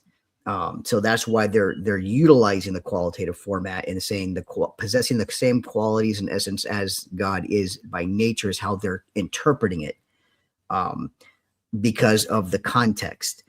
In the beginning was the Word was with God, the prepositions, and of course the articles. The Word was with the God, and the Word was God without the article, not to confuse them as being the same as the Father, but as in the essence and nature of who God is, if that makes sense. Universal man. I'm a Unitarian, so I am sympathetic to your position, but can you just explain why you like that particular translation of John 1:1c and why you think it's beneficial for your perspective as a Unitarian? What do you think it means? And the word was as a Unitarian, John 1:1c has to be qualitative, otherwise Unitarian, otherwise my whole worldview collapses. If John 1:1c is not qualitative, that's the end of Unitarianism. So as a Unitarian, John 1:1c of necessity has to be qualitative. Now, I am not saying that it is, I'm just saying for the Unitarian position to be true, right? But what I was more trying to get at was whether Trinitarian scholars, and that's why I'm glad that I'm speaking with a Trinitarian and Dr. Garza, Trinitarian scholars, when they qualify John 1:1c as being qualitative, and yet still going on to use substantive English words in the actual translation, like deity, or using divine, but not divine as an adjective, but divine as a noun, they use a form of double speak, Dr. Garza. Right. If you're using it as a qualitative noun, again, that's going to emphasize the nature, essence, or qualities of what God is, or what the word is with God. So as the qualitative noun, that's where the scholars are going to whatever the last as 1c points out without the article, it's going to reflect for a Trinitarian, for myself, or in this, how the Trinitarian scholars look at it is the qualitative noun is looking as the essence and nature of who God is without the article. That's why it's not reflective of the articles not there, because it's not pointing back to the Father anymore, but because he was with the God and now he is God without the article there, qualitative noun for us being respective of the nature and essence of who God is. And I think that's why Trinitarians will look at other verses, not just John 1:1, of course, and like all the fullness of deity dwells in bodily form or dwells bodily. Theotes there in the lexicon refers to the essence and nature of God. It's in an abstract noun form, which is dealing with the nature and essence. So all the fullness of deity, all the fullness of the nature of God dwells bodily. And that again connects with him being John 1c, the word was God by nature, because in him dwells all the fullness of deity, all the nature, theotes, nature of God, in Colossians 2:9. And that's how the lexicons render that verse as being in essence and nature in Colossians 2:9. So that's why it connects with the fullness of deity in bodily form, or dwells bodily, versus the word was God, theos, qualitative noun, in essence and nature. Because even that's how Paul describes the fullness of deity. Again, it's an abstract noun in the sense of being like yourself, human versus humankind, God versus the fullness of nature, essence, in that sense of Colossians 2:9. And that's how the lexicons define that term in Colossians 2:9 of theotes, which is it's only used one time there, never used again in the New Testament anywhere else. And Paul could have used a different word to describe a lesser sense, but he uses that particular Greek word. That word is used, theotes, to describe essence or nature. All the fullness of the nature of God dwells bodily. And that's Colossians 2:9. Yeah. Having now reached this far, because I've never reached this far in my analysis of John 1:1c, but you just mentioned that a qualitative noun was used, and that is what the Greek does, right? So the Greek has a qualitative noun being used to render what the word was, right? The word was either God, a God, or God-like. Well, I tend to reject the a God, right? So to me, the only two options are either the word was God or the word was God-like, right? But that's in the Greek. What I'm saying is, should our English translation strive to mirror the Greek, and how the Greek had a qualitative noun? Should we look for a word that could be used as a qualitative noun in English in translating? Or should we be saying, because the expression is qualitative, then words that better express quality are adjectives or adverbs, and should we be looking to use an adjective or an adverb? Well, not really an adverb, so it would have to be an adjective. So okay, so the question, Dr. Garza, is a qualitative noun in English the best translation, or is an adjective the best translation? No, in translating that qualitative noun from the Greek into English. The qualitative noun, and again, I get what you're saying, Universal. I get it. The qualitative noun being defined, because it shouldn't be an either or if you're going to just use two options, because for Trinitarian scholars, when we reference who God is, it's different than saying God-like or something, as if you're just looking at a person of God rather than the nature or essence of who God is. So we would have to, we look at it at a different perspective of saying, and the qualitative noun is being referenced as being, as the word was God, in the sense of what God is, or what God, you know, in his fullness of essence, nature, substance, however you want to say. That's what the reflective of the word is, not in the sense of trying to define divinity, or in the sense of because we're using persons as either person or person. Because if you just look at God as person and Jesus as person, or the word, depending how you look at the word, you're trying to fit this puzzle between the person of God and what it means for the word to be God in the Unitarian sense. If it doesn't fit, because if God is the person it's speaking of, that's not going to fit. But if you're identifying the qualitative noun as the nature and essence of God, and that's why I brought you Colossians 2:9, because that's the fullness of deity, translation, fullness of the nature of God, bodily, which mirror parallels with John 1:1, the word became flesh. We're looking at God in the qualitative noun sense as essence or nature of who God is, not as the person that a Unitarian would define it as being a person. We're going beyond the person and saying this is reflective of the very nature. So it's more of an understanding of what God is between a Unitarian and a Trinitarian. Because when you think of God, you think of the Father, or when a Unitarian thinks of God the Father, a person. When we think of God, we think of not in the sense of a person, but who God is by nature, essence, substance of the very being of God. And if the word is there as being in that very essence or nature, then they could coexist.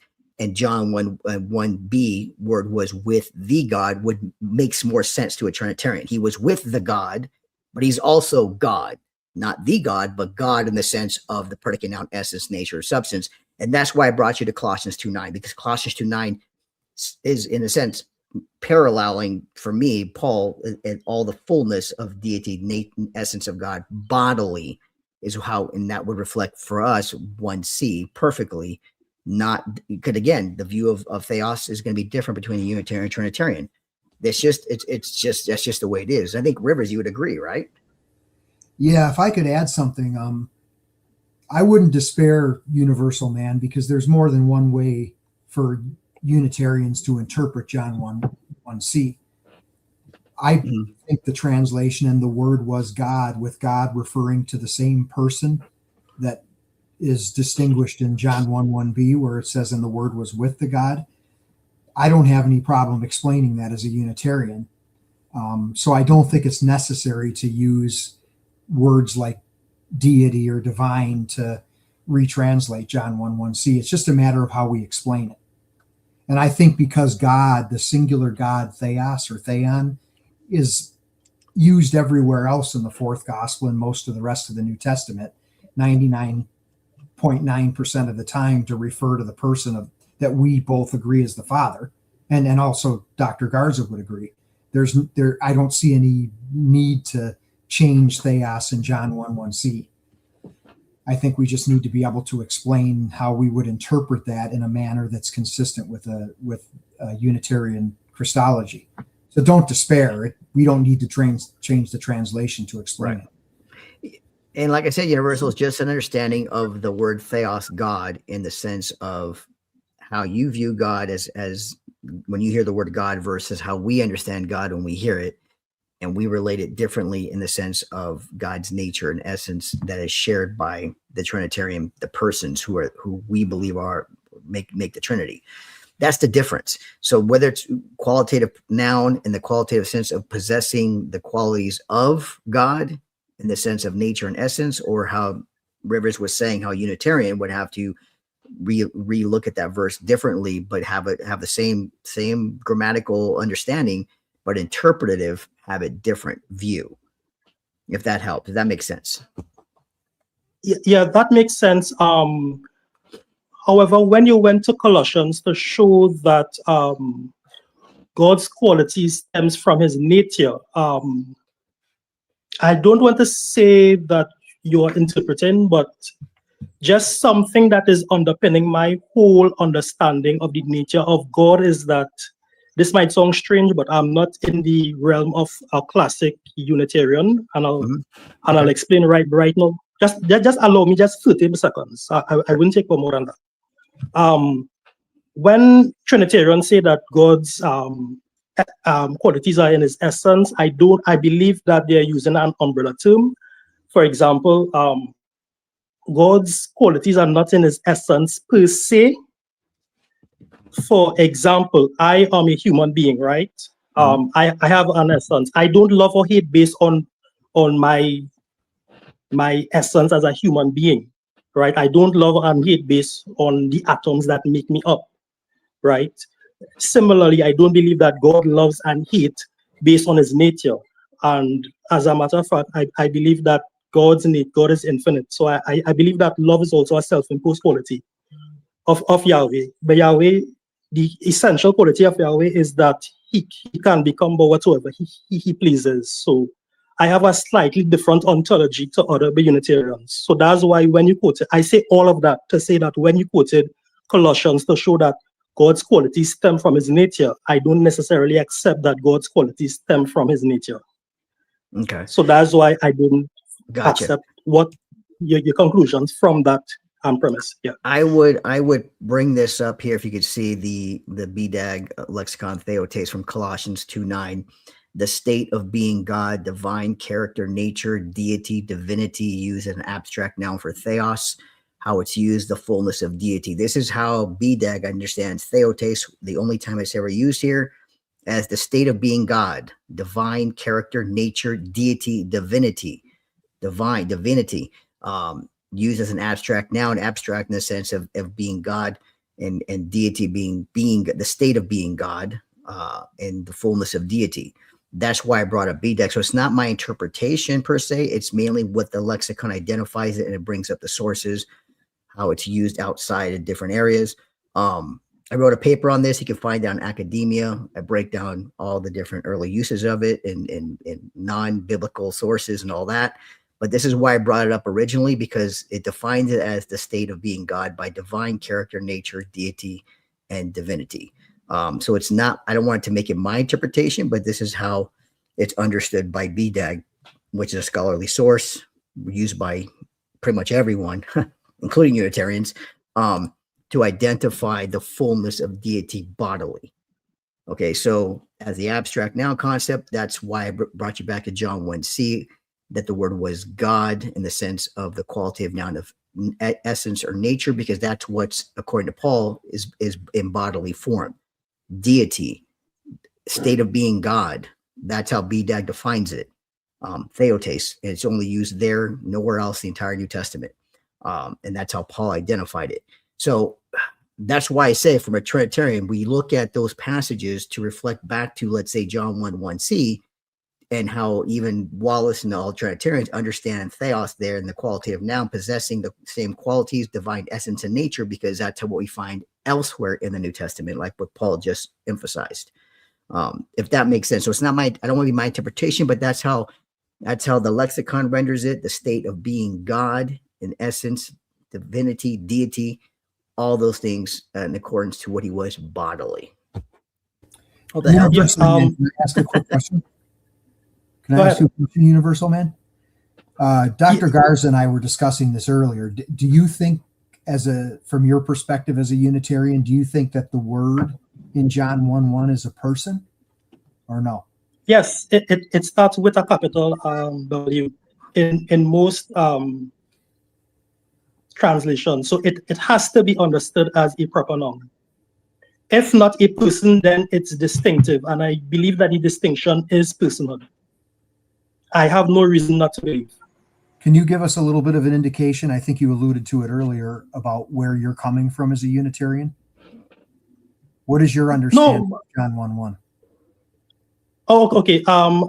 Unlike Unitarians, who I believe are poor representations of Unitarian, like Dustin Smith, who believes that the word didn't pre-exist. Of course, the word pre-existed, right? The word was involved in creation. To me, I just find that that's just it's crazy to me to say that the word did not pre-exist. So I just don't understand how so much Unitarians falling for this nonsense that the word didn't pre-exist. So I believe that the word pre-existed before he came to earth, right? Yeah, so that's my line of Unitarianism. In what sense Yeah. do you think that he pre-existed? Like what would make you a Unitarian who believes in the pre-existence of the word compared to Dr. Garza, who's a Trinitarian that believes in the pre-existence of the word? No, the only difference between myself, well, I don't know if this is the difference.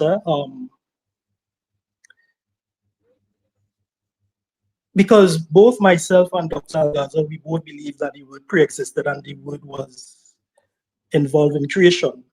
I think, I'm not sure, I don't want to speak for Dr. Garza, but I think that from my understanding of how the word was involved in creation, the word was instrumentally involved, but meaning that the word was used as Yahweh's instrument to create the world, to create the heavens and the earth, whereas Dr. Garza might reject Christ being instrumentally used in creation, and he might say that Christ was just involved in creation.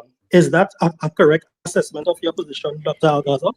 Yeah, I mean, I think definitely when the passages talk about him, that all things were created through him, by him, for him, that it's in the Greek understanding of being all of creation, everything. That's the word, and I would identify the word as the word of Yahweh in the Old Testament, who appeared to Abraham, appeared to Elijah, as the word of Yahweh, distinct from Yahweh himself. Which I show in 1 Kings 19, there's a distinction between the word Yahweh and Yahweh himself. So I believe that's what John is referring to, and that's part of, like you said, the creation of for, through, and by him. No, but considering creation, because I believe that the word was instrumentally involved in creation. Yeah. Would you say that the word was instrumentally, or the word was authoritatively involved in creation, Dr. Garza? Authoritative. Okay, so let me. When you say authoritative, what do you mean? Is the same as God creating, the same way? Well, of his own volition. No, yes, and not separate from God the Father or anything else. They were all involved in creation the same. So it's a kind of in between instrumental and authoritative. Then. Yeah, Okay. because I want to kind say of in between position. Yeah, I'm kind of I gotta define the terms, but yeah, it's kind of in a sense, yes, not separate, distinct, but yes. Yeah. I gotta be careful. No. But sometimes, because remember, the Bible isn't a book of ontology, so Yeah, we can't always find a specific scripture that's speaking to the ontology that we want to speak to. So sometimes we have to make do with lesser examples. And sometimes I don't want to speculate, because then speculation could lead to something else that I Yeah, didn't really mean. and you don't want to go beyond what is written in the scripture. Right. No, And that's what I'm saying. I gotta be careful, because it's I gotta be careful. But yes, I take the passages us by, for, and all that. Yeah, to go beyond to try to explain all that, it's like, now I'm gonna speculate, and I'm like, I might not get good at that. Yeah, and that's why even when I don't want to sound like a Dustin Smith hater, please, but even with the debate between Smith and the other doctor, can't remember his name right now. I don't want to refer to him as baldhead, but I apologize. I'm just trying to remember his name. But even with that guy, because I don't believe that the doctrine of the Trinity could actually be falsified by scripture, because scripture, when the apostles are writing about God and God's nature, they don't do so from an ontological point of view. They do so from a relational point of view. Even when you cited the BDAG, Dr. Garza, showing that God's quality stems from his nature, I am sure that when I go into the BDAG is saying that from a relational perspective and not from an ontological perspective. And that's kind of the handicap in trying to get the final say on unity or Trinity to me, because the Bible is not a book of ontology. But I'll listen to what you have to say. Yeah, no, yeah, that's why I could go to it. Make sure you go to it, because here's the verse. Like I said, the state of being God. And that is the first part of it: divine character, nature, deity, divinity, used as an abstract noun for theos, and it quotes Origin, and then also the fullness of deity, Colossians 2:9. So that's where it ends. That's pertaining to Colossians 2:9. So I mean, there's not much to go beyond that point, because it's referring to the state of being God. So the state of being God, in the sense of what sense? Well, God, divine character, nature, deity, divinity. It's giving all the different descriptive ways of putting it there, that gives you exactly what Paul's referring to, because he'll refer to another Greek word from Romans 1 that describes a lesser deity or a lesser sense that Paul does not use, but he uses elsewhere in Romans. I think it's Romans 1:9. So it's used. Paul's not using that sense of that word. So you'll see that Paul could have said this to make it a lesser sense, but he doesn't. He used BDAG as saying this is where it's being used in the sense of complete fullness of essence, nature, deity, divinity, however the state of being God. So it's like, go to it, look at it, study it, definitely do that, because we look at God differently, as far as not God as just the person of God, but as the nature, substance, and essence of God, of who he is. And that's why we say it's three persons who share and are of that nature, essence, and substance of God, and the fullness of all, and all three share it. It's not just one person. That's why we have a different, when you say God, you think of one person, God the Father. When I see God, I'm thinking God in essence, nature, substance, three persons who are the one God, because we have a different interpretation of the word God. If that makes sense. No, that makes sense, and that's why I think that as a Unitarian, I cannot disprove the Trinity, because how the Trinity is defined, the Bible, the apostles don't write along those lines. When they mention God, they are not talking about God from his being. They are talking about God mostly as the Father, but as the Father as a person. So they don't. So when the apostles are mentioning God the Father, they're not mentioning God the Father from the Father's being. So what they are saying cannot be limited to the being of the Father. It's limited to the person of the Father. Right. So you can't take something that's written specifically in the context of the person of the Father and say, well, that also applies to the being of the Father as well. That's the error. Yes, and that's what that most Unitarians make in their critique of the Trinity. Right, and I would agree with you. In the Testament, it's more of a relational sense of identifying God as the Father, relational to the Son, because of course, for us, it's the very Word who existed as the second person became flesh. He put on, it says in the Greek in Philippians 2, he put on the form of a slave. He put on, became obedient to the Father. Therefore, there is a relationship term that now differs from the Old Testament, where the New Testament now is focused on the relationship between the Father and the Son. Therefore, you're going to see that, but that doesn't disqualify for us that when Jesus is referred to as either God or even with kurios in the divine sense of the title of Yahweh, that's we see it differently. Again, we look at it as referring to who God is, not what God is as a person. We look at it as the substance and nature of God, and three who share that. But you're right, in the New Testament, it's focusing mainly on the relationship of the Father and the Son. But that's why we say it doesn't disqualify any references of Jesus being God, like I just showed you in Colossians 2:9, or other places where he can be called God, Thomas, no, just other places, or even kurios in the divine sense of the title. That's how we would say this is referencing of who God is in the Old Testament as the persons who we see there. For us Trinitarians, how we view God in that way. Okay, so after I acknowledge that when the Father is used, in Old and New Testament, the Father is used as referring to the person of the Father, not necessarily the being of the Father. How would you respond, Dr. Garza, to persons who say, well, the Jews, in classical Jewish thought, when Jews thought of person, they saw no distinction between the person and soul or the person and spirit, and they might cite like Genesis 2, where God made man and man was a living soul, and there's no distinction between the man and his soul, so that man is the being, man is the soul, man is the essence.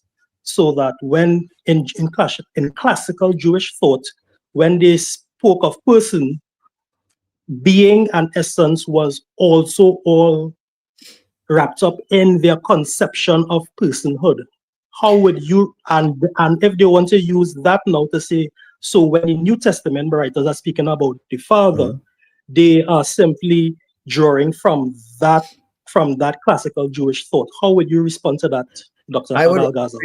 I would respond to by saying, one, in the Hebrew scriptures, the Father, the word Father in the Hebrew of the Old Testament is only used 13, 14 times, referring to throughout all the entire Old Testament. It's very rarely used, and it's in context of being the word Father as creator, the one who brings forth life.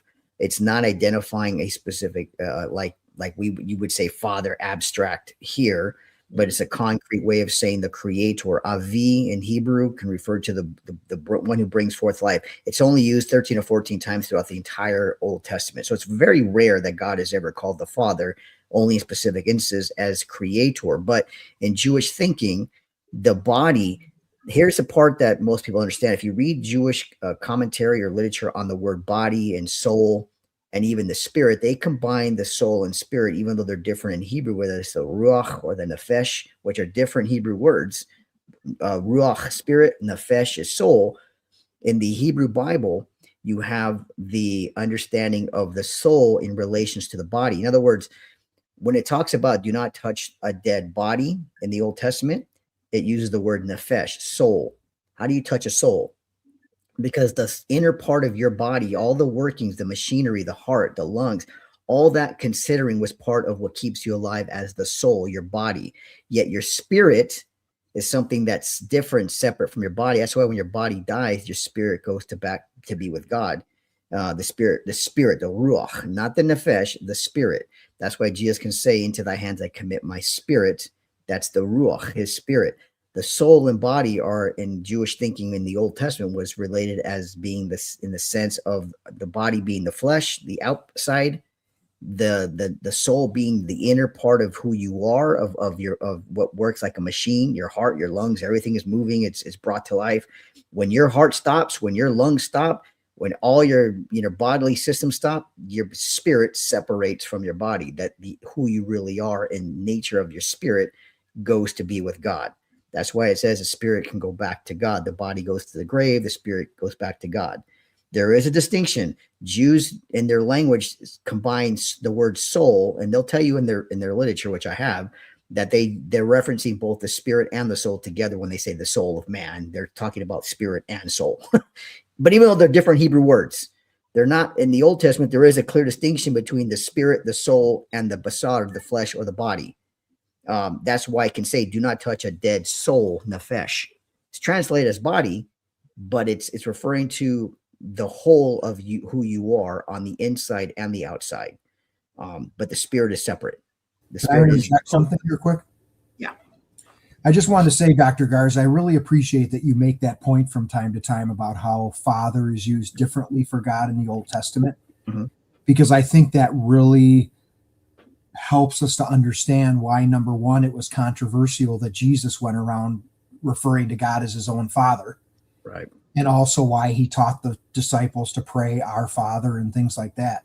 I think we often overlook that when we read the Gospels and don't realize that people weren't doing that prior to that time. So I think that's a really, really good point that it wasn't a common title for God in the Hebrew scriptures.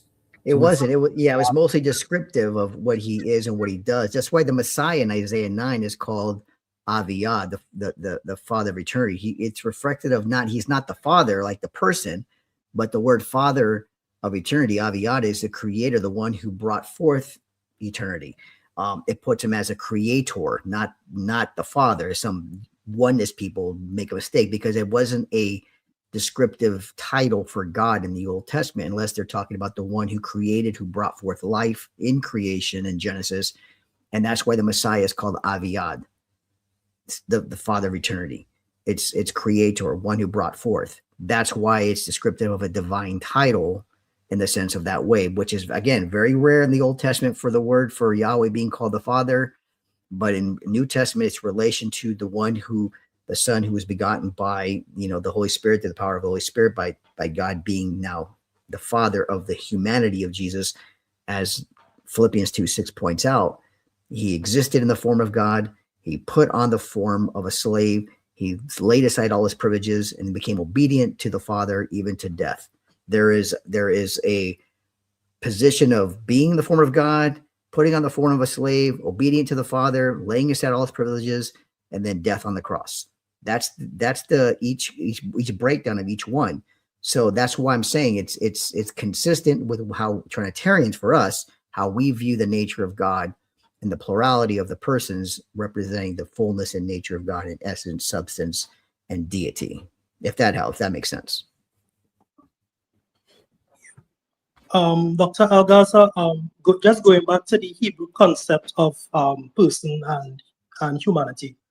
Now you correctly identified how they would put the body and the soul as one and the spirit as separate. The question is, where would they see human qualities springing from? Or would it spring from the person's spirit, or would it spring from the person's soul and body, that composite part, or the spirit part of the person? Or why not all three? Why would you separate them? Okay, or why not all three? Yeah, why not all three is essential for life. What, therefore, okay. The reason why I tried to separate it, because I was going to ask the question, because from the New Testament, many persons believe that God's qualities spring from his nature, from his essence, from his ontology, right? And that's why I was trying to separate, to try to get from you what would be the essence of the person. Is the essence of the person all three combined? Yeah, and from that, where we get their nature? It would be, like I said, you to have the life that you have, you need all three. You need your spirit, you need the soul, and you need the flesh. You can't separate them, or else you don't have life. The minute you take one away, the life ends. If you take your soul, you take your spirit, your body will die. Your body cannot maintain. You take your soul, the inner parts, you stop something, you're going to die. You need your flesh. These are components that make who you are. There's three, and I think you can't separate them without being incomplete and not being you have to take away life. If you're going to take one away, you won't live. Of course, I didn't mean to say that life could go on without the spirit. I didn't mean to even suggest that. Okay. I was more meaning to question from where exactly do our qualities, do our ability to love and to hate, where does that spring forth from? Does it spring forth from the soul, from the body, from the spirit, or a combination of all three? I think it's a our combination. Ability to love. The combination of all three gives us the ability to do what we do, whether with our mind, the literal mind of our brain, functioning as it functions, with the power of the spirit that resides with us, who makes us who we are, with protecting us with the flesh. I mean, I think all of it is where it gives us who we are in that sense. I think it's a combination of all. Okay, so therefore, when we say that our ability to love springs from our essence or from our ousia, that isn't necessarily something that is tangible nor intangible. That really cannot be qualified because it's a combination of body, soul, spirit. Are you understanding what I'm saying? Yeah. Mm-hmm. Yes. No, so what I'm saying is it because before today, I would have interpreted ousia as ontology. Mm-hmm. But you are including spirit into the category of ousia. Mm-hmm. So because God is spirit, which I think you would agree. Jesus says God is spirit. That's yes, reflective of his nature, substance. Therefore, man has a spirit. We are given a spirit, which I think is shared by who we are in the body and the soul. Therefore, how God created life and breathed into us a living soul also has a spirit, because there is a clear separation from the body and the spirit and the soul.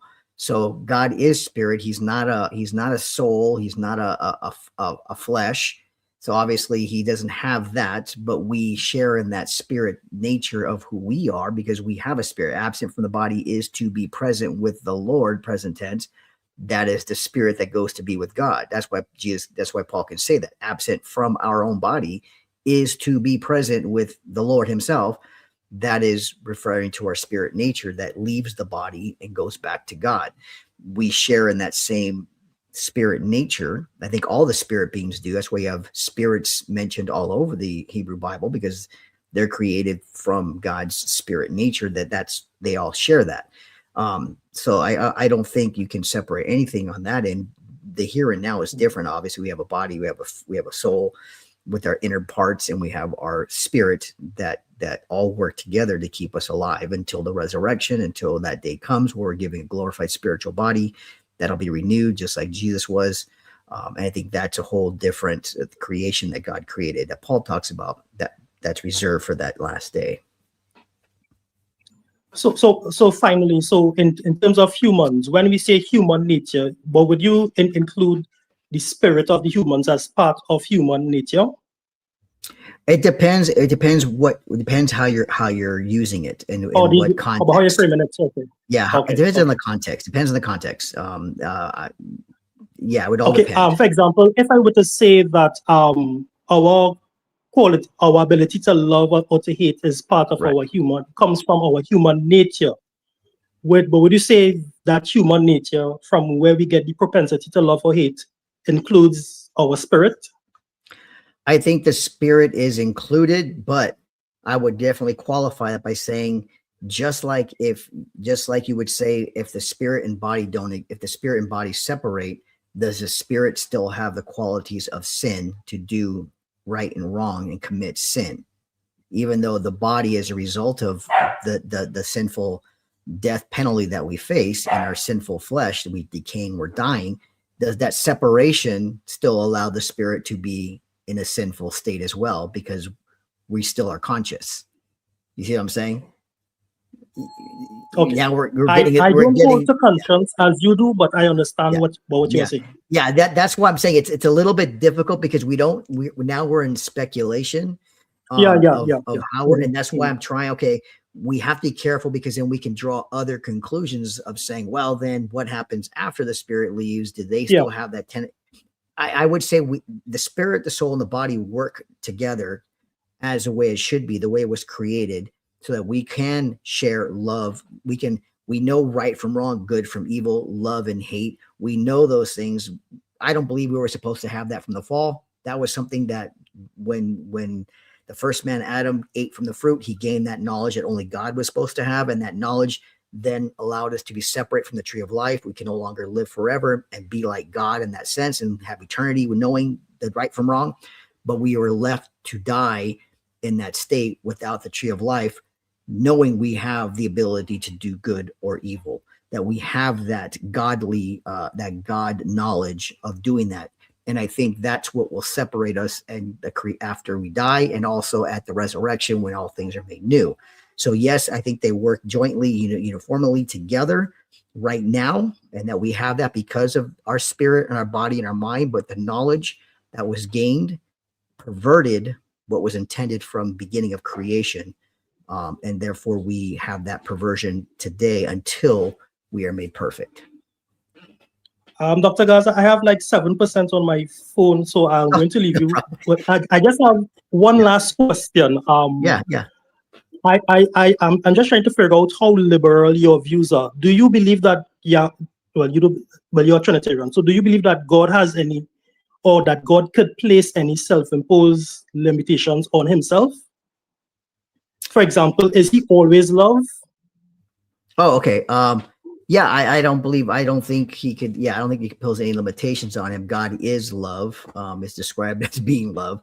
I don't think there's any limitations that come to mind that he can impose upon himself. He is who he is. Even though we don't have I think there's a mystery to who he is. The Hebrew scriptures talk about that my ways are not your ways, my thoughts are not your thoughts. I think there's a limit to how we understand God. We're limited in how we understand him completely. I don't know, like, for example, I don't know how God can be at every single place at the same time at once if he wanted to appear simultaneously everywhere. I can't explain that. Or how he can hear every person's thoughts and prayers and he knows by hearing over billions and billions of people. I don't know how he can do that. I think we're limited in our understanding of who he is and what he does. Therefore, trying to understand him will just drive us insane. That's why Trinitarians, they sometimes use the word mystery.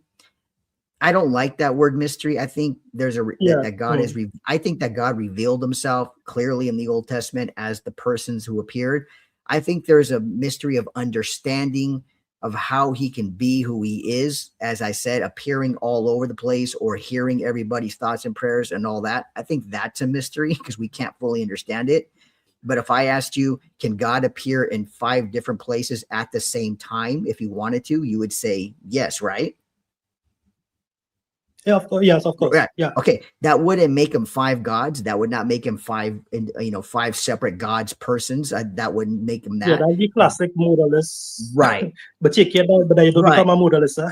Yeah, but I believe he can definitely do it. But I think for me, there's no mystery for me in the Hebrew scriptures that God has appeared as persons, 3 persons throughout the Hebrew scriptures distinctly before the New Testament. That for me, as a Trinitarian who studied the Hebrew, read the Hebrew, the Aramaic, and even looking, I see that. So it's not really a mystery. I think Trinitarians who don't understand the Trinity fully, they use the word mystery, but I don't agree with it. I just think they just lack the true understanding of how God revealed himself in the Old Testament. Yeah, Dr. Garza, thank you for allowing me to come up here as a guest. I hope that I could get to talk to you sometime in the future again, man. Yeah, if I'm up alive, definitely come up. I'd love to have you again. Appreciate it. Thank you, Universal. Yeah. Thanks, Universal, man. Oh, that was a good conversation. So I would think he was an Arian. Would that be fair to say? I think it's a combination of a few things, to be honest.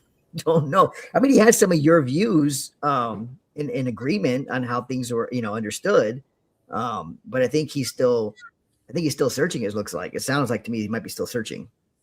Yeah, I was kind of concerned when he said when he first started talking that his Unitarianism hinged on John 1:1c. Yeah, that too. Yeah, I think so too. That without that, the way he understands qualitative, the way that he views it, that all hinges on that. I'm like, it can't be either. Or like as I say, you're gonna have Joe Oneness have interpretation. You're gonna have Mormon. They're gonna have a different interpretations, even if they agree. Like we said, even with Daniel Wallace, they're gonna view it the same, but have a different interpretation of it.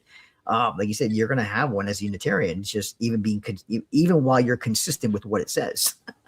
Well, I think it was interesting when I read that portion, the longer portion from the Wallace grammar, where he alluded to that translation that was popular just for a couple of years that somebody came out with. Remember what God was, the Word was? The Word was, right, exactly. One of the reasons why this divine has kind of been resurrected from, Moffat's translation from the 1930s is just because that was cumbersome. I don't. Right, that was by C.H. Dodd, I believe it was. What God was, the Word was. Yeah. That's who Wallace is referenced. Yeah, that was a common thing. Even when I remember in the 80s, it's like other scholars, Julius Manti, and others were actually using that. And the other people, apologists, were citing Dodd as saying that God was, the Word was. And again, when they said that, of course, they were referring to the deity of Christ, right? They were saying everything that God is, this person called the Word is. Exactly. Referring to the deity, the essence or nature of who the Messiah was. The Word was. Yeah. Yeah, I don't think Unitarians ever got on that bandwagon, but they seem to like this, and the Word was divine. Divine. Yep. Really that's what it seems like. Well, we're going at 2.5 hours, but I'm gonna say I thought that was a great conversation with him. Got somebody up. I guess even as a Unitarian, it seems like he seemed to have shared some of your insights on agreeing with the Word being a person there.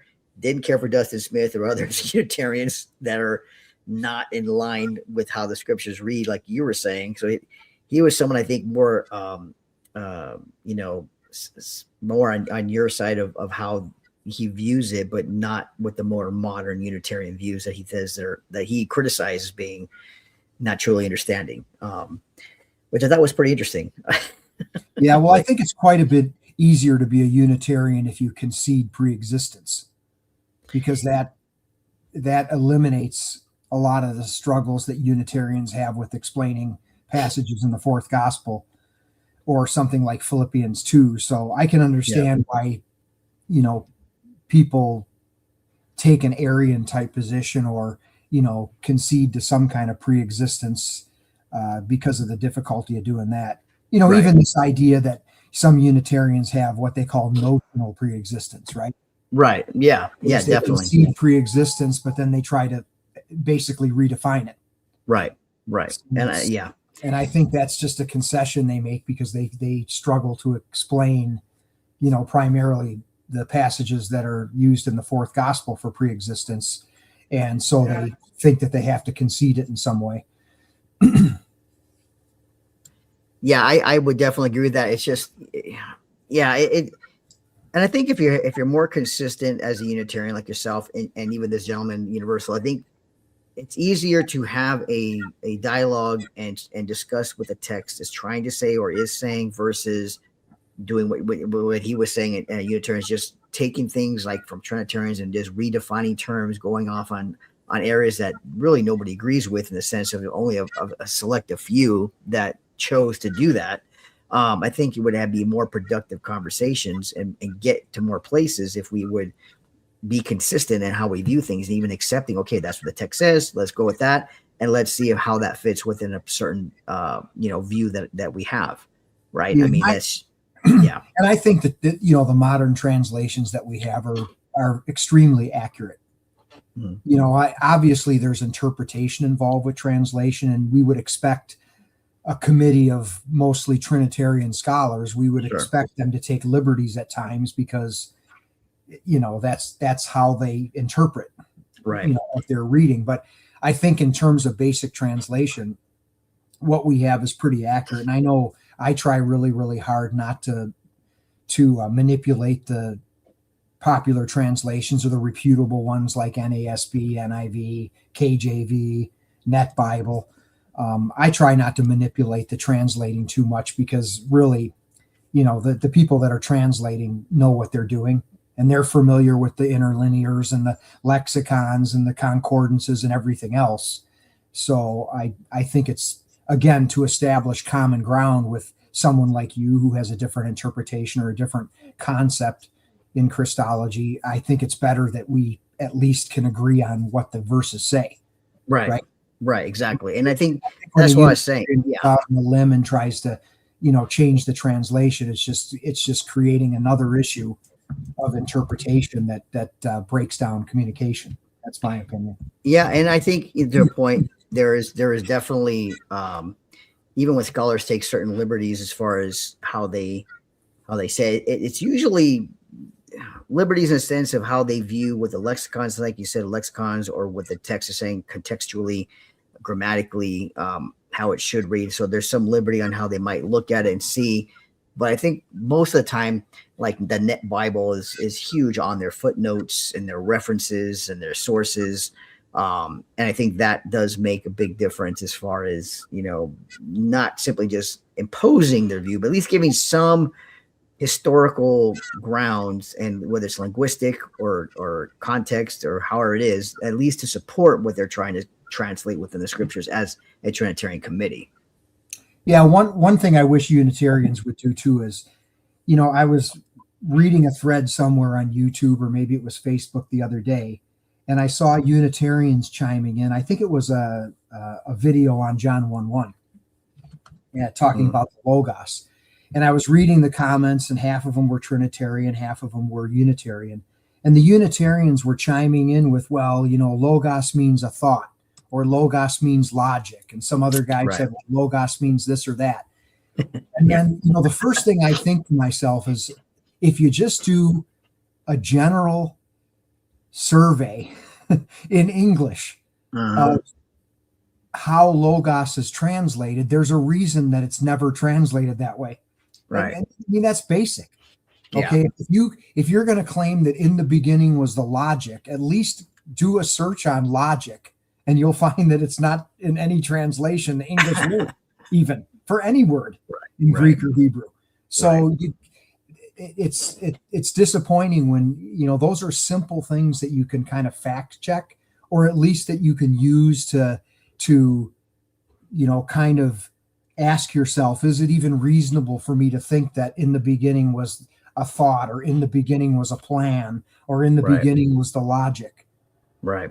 Or I think one of the prominent Unitarian guys published a translation 10 or 15 years ago, and he came up with 5 different words for logos in John 1:1 itself. Wow. It Geez. was something like, in the beginning was the divine, grand design, plan, creative speech of God. And I thought to myself when I read that, I mean, But 5 different words to translate logos. yeah. And none of them are used for logos anywhere else in the Bible. And you would think that somebody publishing a translation, even a Unitarian, would at least stop and think, you know, is this really reasonable at all? Or you'd think that a Unitarian who might have read that before it was published would at least offer some critical feedback. Yeah. And so, of course, nobody ever used that translation. It was even published in hardback about 15 years ago.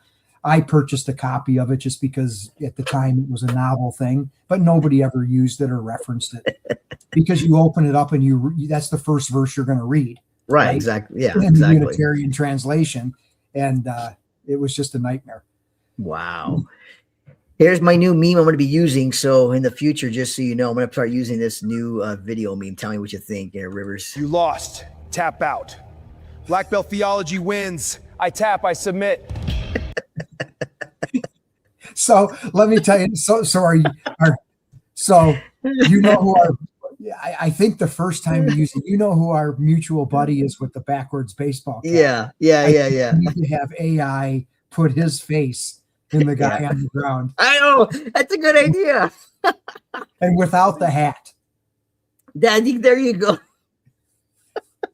Hey, I didn't even think about that. In fact, I should consider that, because I should put that on there. Just look at it again. You're right. Yeah. Tap out. Black belt theology wins. I tap. I submit. That's a good idea. You know what I'm gonna do is, every time whoever I'm debating, I'm gonna put their face on each one of those every time I'm debating them. That's gonna be played in the end. That's a great idea. I'm glad you gave me that idea. Put their faces on there. That's great. Hey, Rivers, I'm gonna let you go. It's going over 2.5 hours. I think we did enough for today. Yeah, thanks for inviting me on. I really enjoy talking with you, Dr. Garza. I have a lot of respect for you. You too, Rivers. Your credentials, and you know, I appreciate your feedback. And you know, I'm glad that even though we're on different sides of the fence with regard to Christology, I'm glad that we can spend 2 hours talking with each other without, you know. And even bringing up another Unitarian, at least having a conversation and getting their point, and seeing that he, like I said, he had a lot of agreement with you, and how modern Unitarians are just completely going off on a different direction. That was interesting. Yeah. Yep. Well, it was good that the other individual came on, because I know, you know, you were looking for more of a variety than just Trinity Biblical Unitarian. So it was good that he came on, and I think I didn't get a chance to ask him, but I think for the most part he probably would consider himself an Arian. So that's a little bit different. That's, you know, between you and I. Yeah, possibly. Yeah, but I think it was great. I'm glad you came up. I'm glad you're free today. I think it went really well. You know, just even discussing when we had the topic. So I think we're really good for today. But I appreciate, like I said, next time, man, let me know if you ever want to come up, you have some time. And definitely let me know if I post something and you want to get on. I'd love to have you. Not a problem. Yeah, thanks. If it's a topic you think it would be beneficial to have me on, just, you know, shoot me a DM and let me know. Perfect. Thank you, Rivers. I appreciate it. I'll let you go, and then I'll close out. And you too, bro. Thank you. All right. So that was it for today. I'm gonna call it off today. It's been 2.5 hours. Again, the Trinity and other gods, the LDS, Joe Witnesses, Oneness, Unitarians. We had a discussion today earlier with Rivers and another Unitarian. Like But again, I want to thank everyone for tuning in. We will do this again sometime and hopefully have some other guests and bring about. So if you're interested, like, subscribe, share. I appreciate all the support here. We do have new shirts. Here's one on the Trinity. So people who are Trinitarians, 1 in essence, 3 in persons, mathematical formula, breakdown in verse at the bottom. You can find this at our shop down below. Everything goes right to the ministry here. Everything is supportive here. So I appreciate everybody here and the time. But again, I want to thank you guys. Leave your comments, subscribe, like. I'll be glad to answer them. And again, this is Bible Answers Unfiltered and Black Belt Theology and Apologetics. And I am your host, Dr. Al Garza, and have a wonderful day. Bible Answers with Dr. Al Garza.